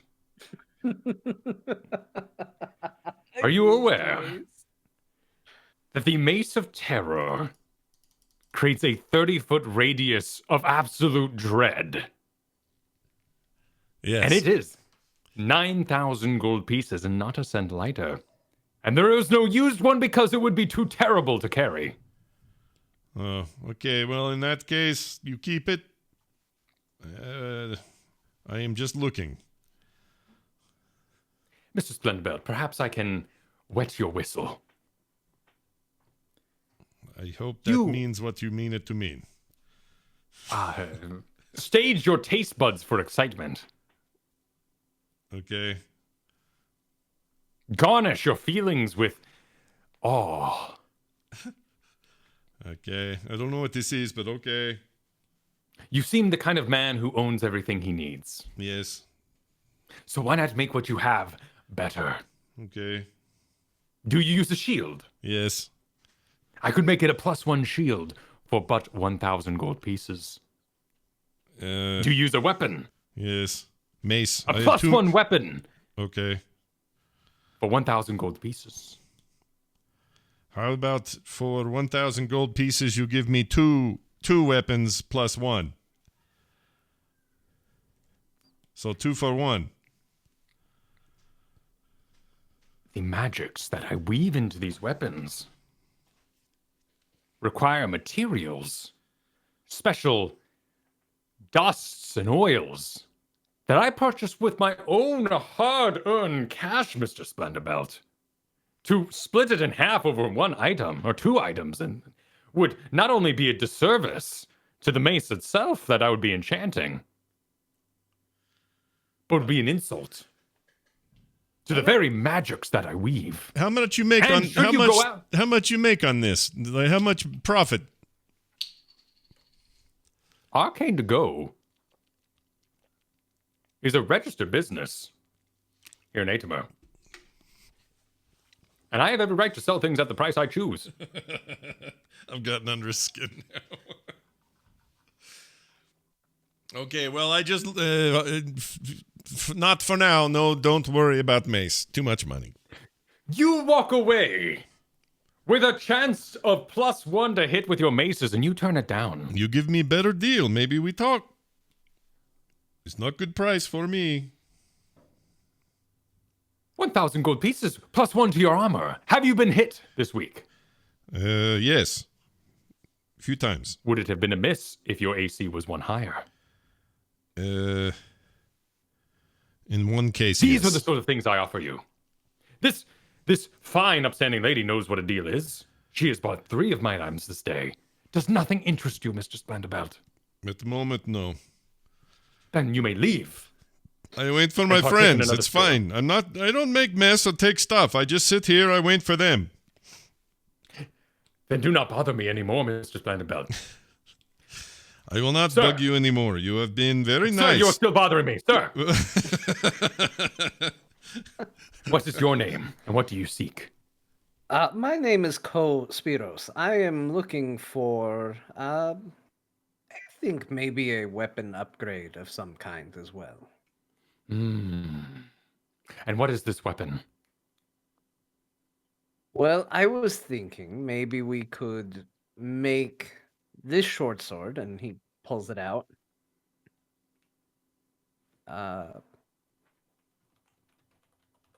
What if we did this short sword and we made it a short sword of life stealing? Will be very expensive, I say as I'm on the other side of the room.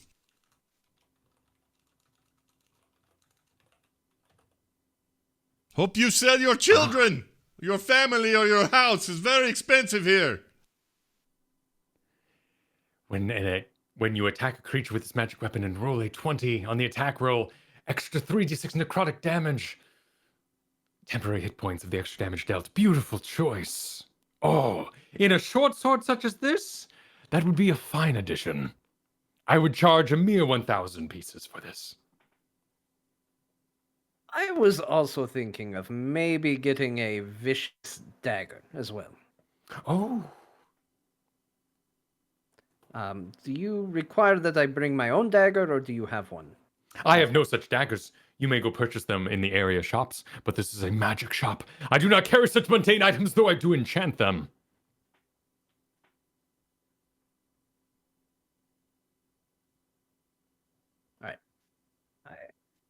What would it cost to get it made to be a vicious dagger? The vicious dagger. How does one spell viciousness?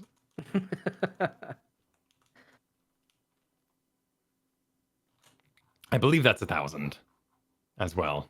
Because that's what Grinkeeper on got. here as 400. Oh, right. That's the very thing Grinkeeper got for 400. Perfect. For now, let's start with the life-stealing enchantment, please. Excellent. Present the blade, and I shall have it for you tomorrow morning. All right, give that up. 1,000 gold. And that's it. Perfect. Just the one blade for now? Yep. All right. Okay, you drive hard bargain. Remind me again how to have one more AC. Is 1,000? Mr. Splendorbelt, I'm afraid I'm going to have a very busy night. I must begin enchanting immediately. Yes, but If- it's a money. If you want speak to serious, sir, if you speak with intent to purchase, I will listen, but I cannot play your games any further, Mr. Splendorbelt. I'm ready to buy, okay? Just calm down. Here's 1,000 gold and give me AC 16. Plus 1. Excellent, it shall be yours. It shall be yours for the listed price, Mr. Splendorbelt. Please, disrobe your armors.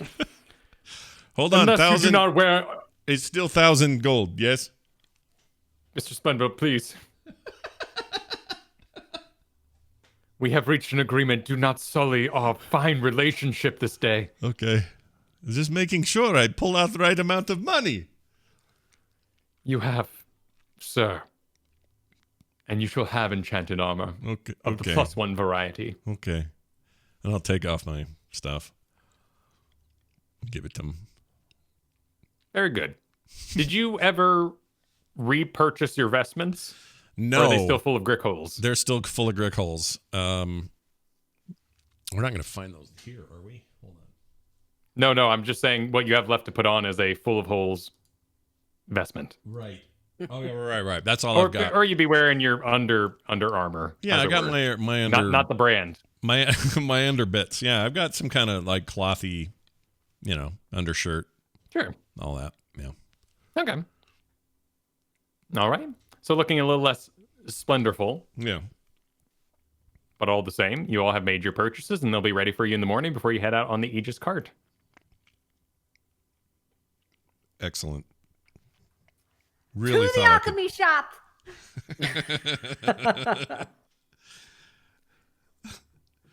Grinkeeper leads you down the street 2 buildings to Pocket Punch Alchemy. And as you enter, you hear, "Oh!" as an explosion goes on behind the counter. 1 second, I'll be with you shortly. Okay. Hello. They call me Goggles Granny. I'm in charge of Pocket Punch Alchemy. I've got a real name, but I don't use it. What can I get for you? You are, and she narrows her eyes. Woodleaguers, you'll be looking for potions of healing, I suspect. Potions of healing for all of you. Fire resist. Fire breath potions available.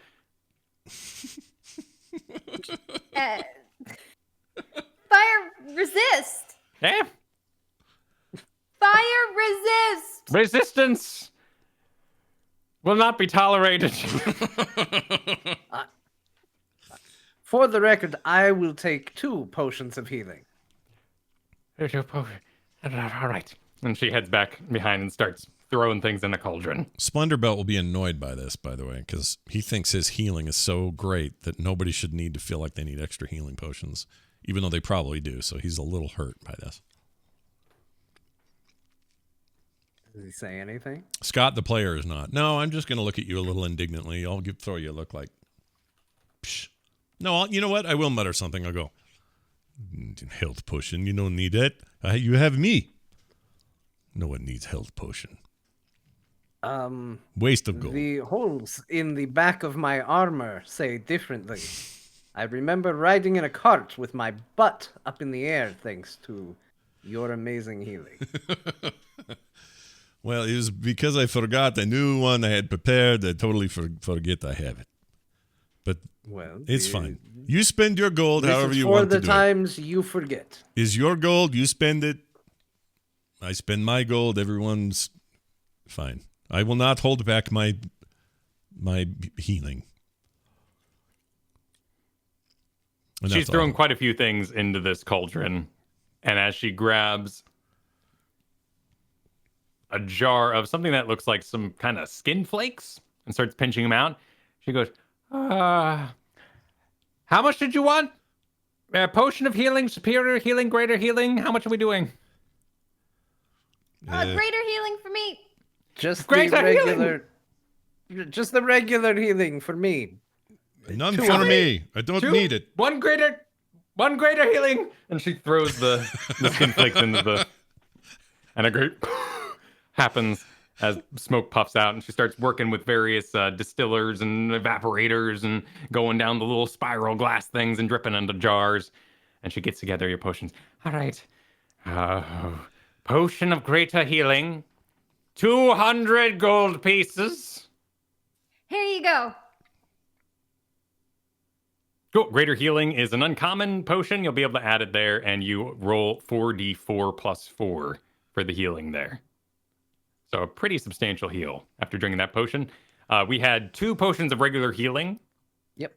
And that is 100 gold pieces. And those are 2d4 plus 2 potions. And she starts moving about her jars and looking at her various cauldrons. Now we had a resistance.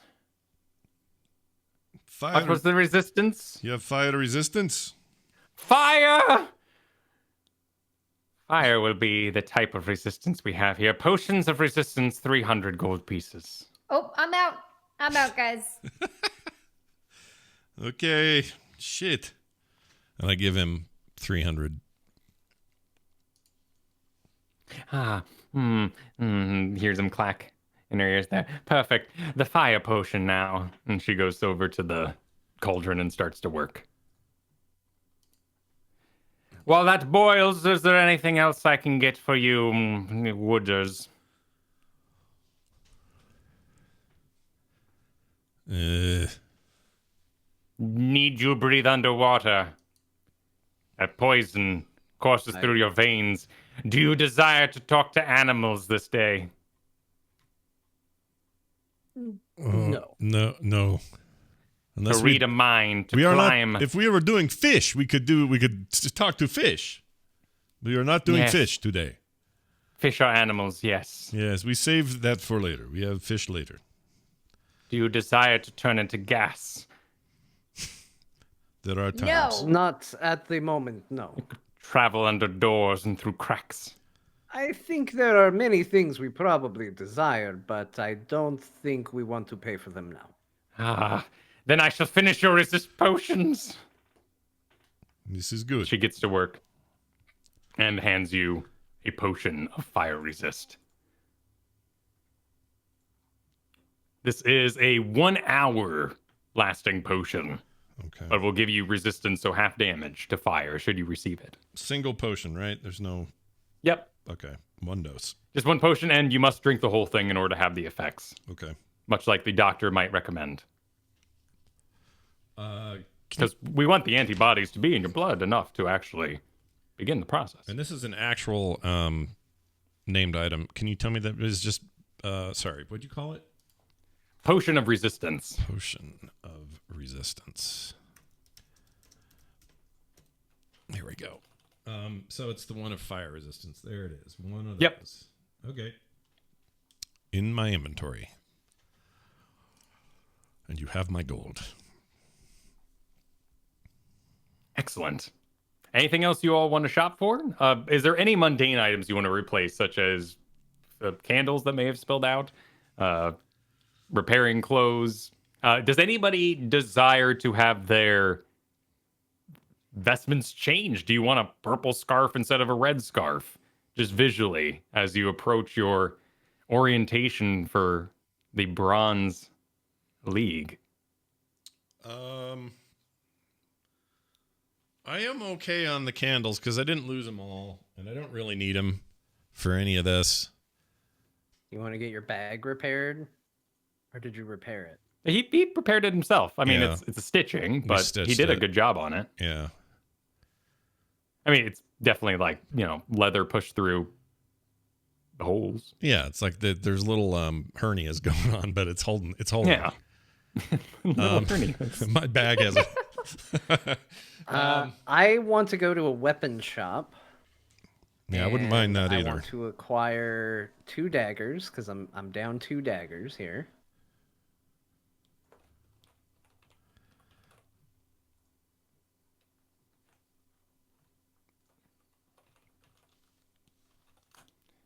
All right.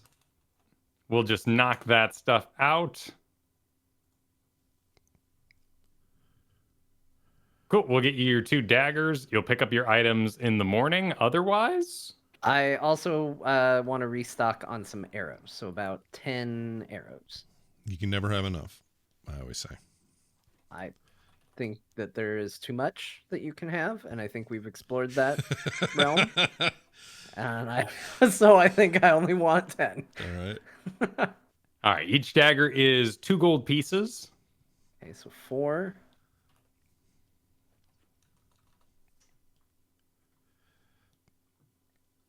And we shall find your arrow in that time as well. Is anyone else looking for anything cosmetic and or mundane? Yes, Grinkeeper is going to finally get rid of that clearly an old school uniform and get some pants and adventuring clothes. Okay. Would you say you were looking for common clothes that you would just pick up from Grapple and Tackles, or are you looking for something fitted? She'd go for something common, exotically common. Exotically common. Exotic and common. So you head out and you're about to walk into Grapple and Tackles, but you see a store across the way called Nymph's Threads, and there's a number of mannequins in the window wearing rather fabulous outfits. She goes into Grapple and Tackle. Okay. The more common it is, the more exotic it is to her. All right. That's awesome. You were helped by one Tackle. Common clothes. We have many different types of different sizes. They are 5 silver pieces each. Cool, and Grinkeeper will get to work putting together an outfit. You can buy 20 arrows for 1 gold piece, John. 20 arrows. All right, let's do it. So if you only want the 10, we can do 5 silvers. Yeah, let's do 20. We'll get rid of a gold. That's easier. Cool. Splendor Belt, is there anything you seek? No. Unless there's a... what kind of maces do we have in here? Mundane maces. Though you could seek out a blacksmith who could make you a mundane mace that is decorated. You know, if you wanted, like, I don't know, the top to look like a sun or something, or a skull, or I'm good for now. I'm good. I'm thinking of that potato Okay. farm. That's what my character would be thinking. He's like, I should not spend his money, so he's gonna hold his money. okay. Because you do The walk down the only- street and you see a place called Astral Hammers by the Groin Hammer family. Ooh, I would at least want to go in there. Now you walk in, Okay. and banging on an anvil in the back, you see, with a fabulous gray beard down to his navel, ripped, sinewy, an old man. Hello. Puts down his hammer, his blacksmith hammer, very slowly, controlled. Wipes the grease off his hands and hands over. I am Mr. Groinhammer. You seek blacksmithing services? Perhaps need to see what you charge and what you can do.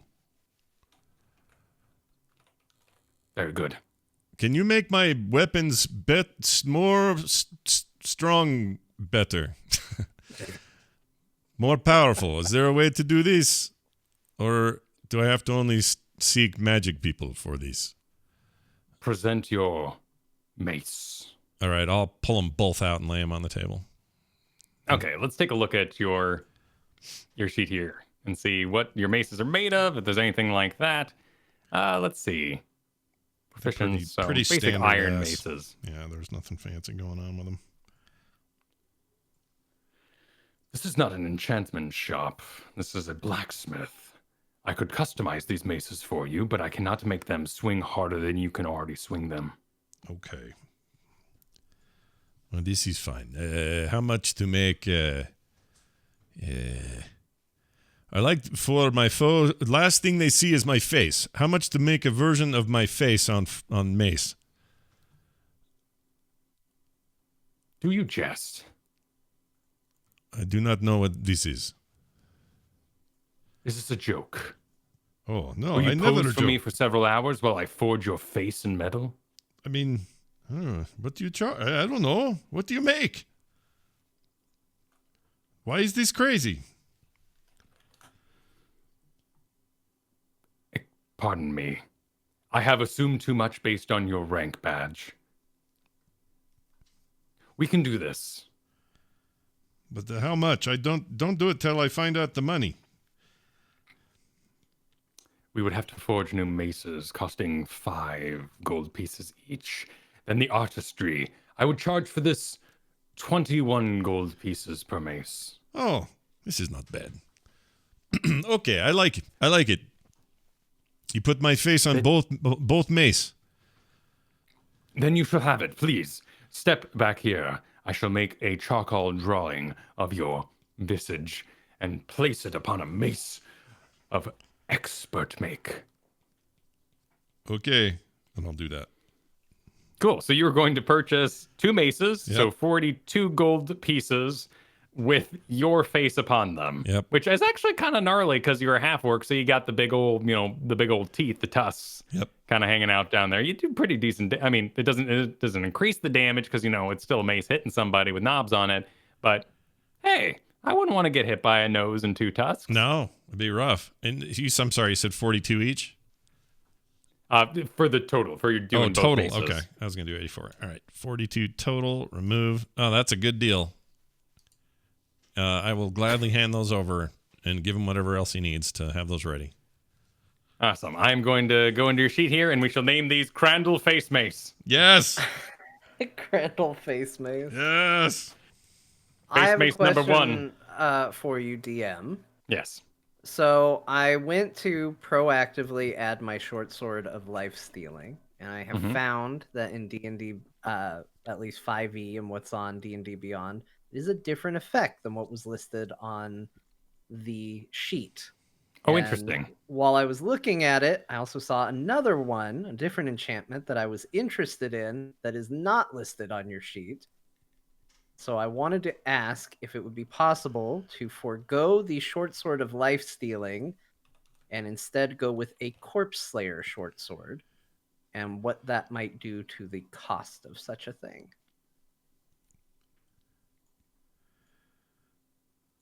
So the change to what it said was I think on the sheet that you had, it was you roll on a d20 for damage. In this, it does a flat 10 necrotic and then gives you a flat 10 temporary, but doesn't work on constructs or undead.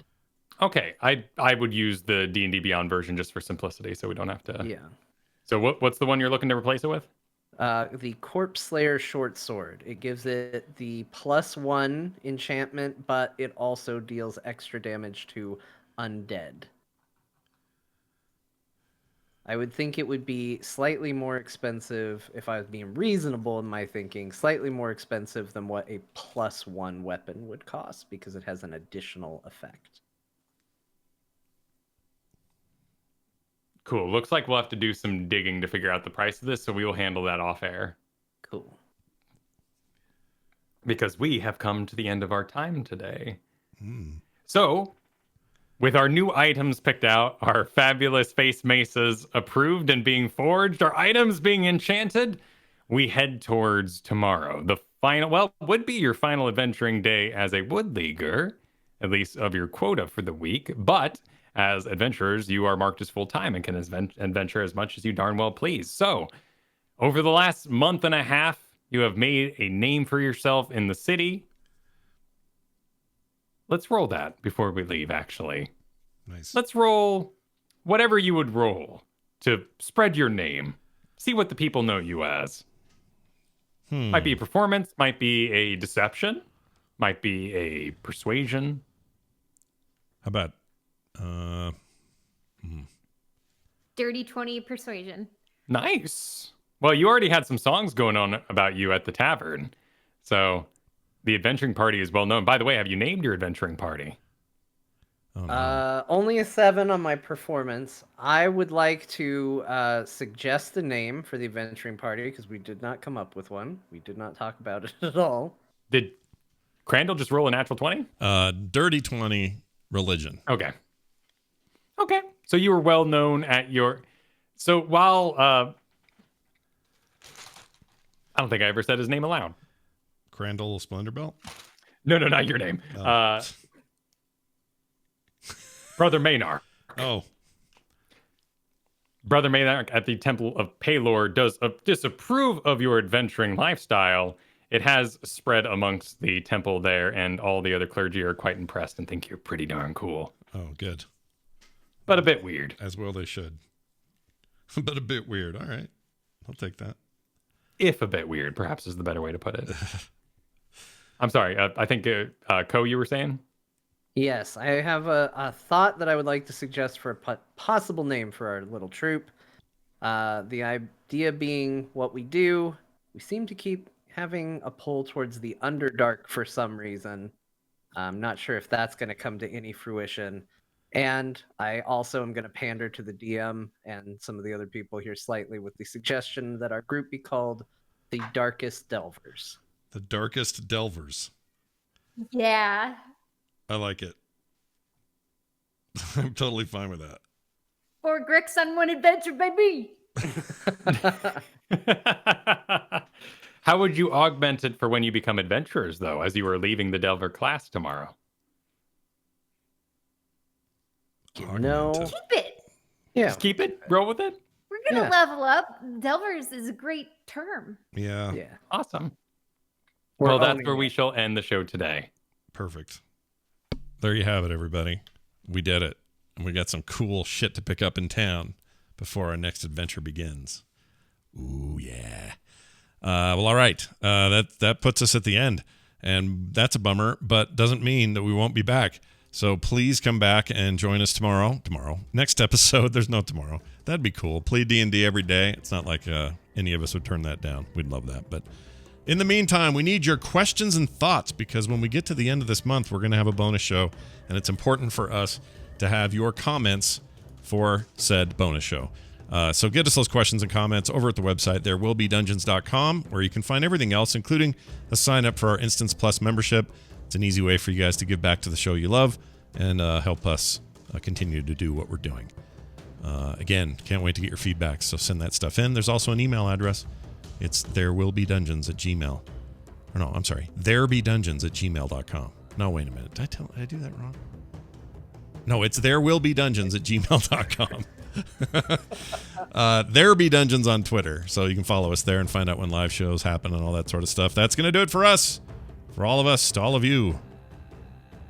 We'll see you next time.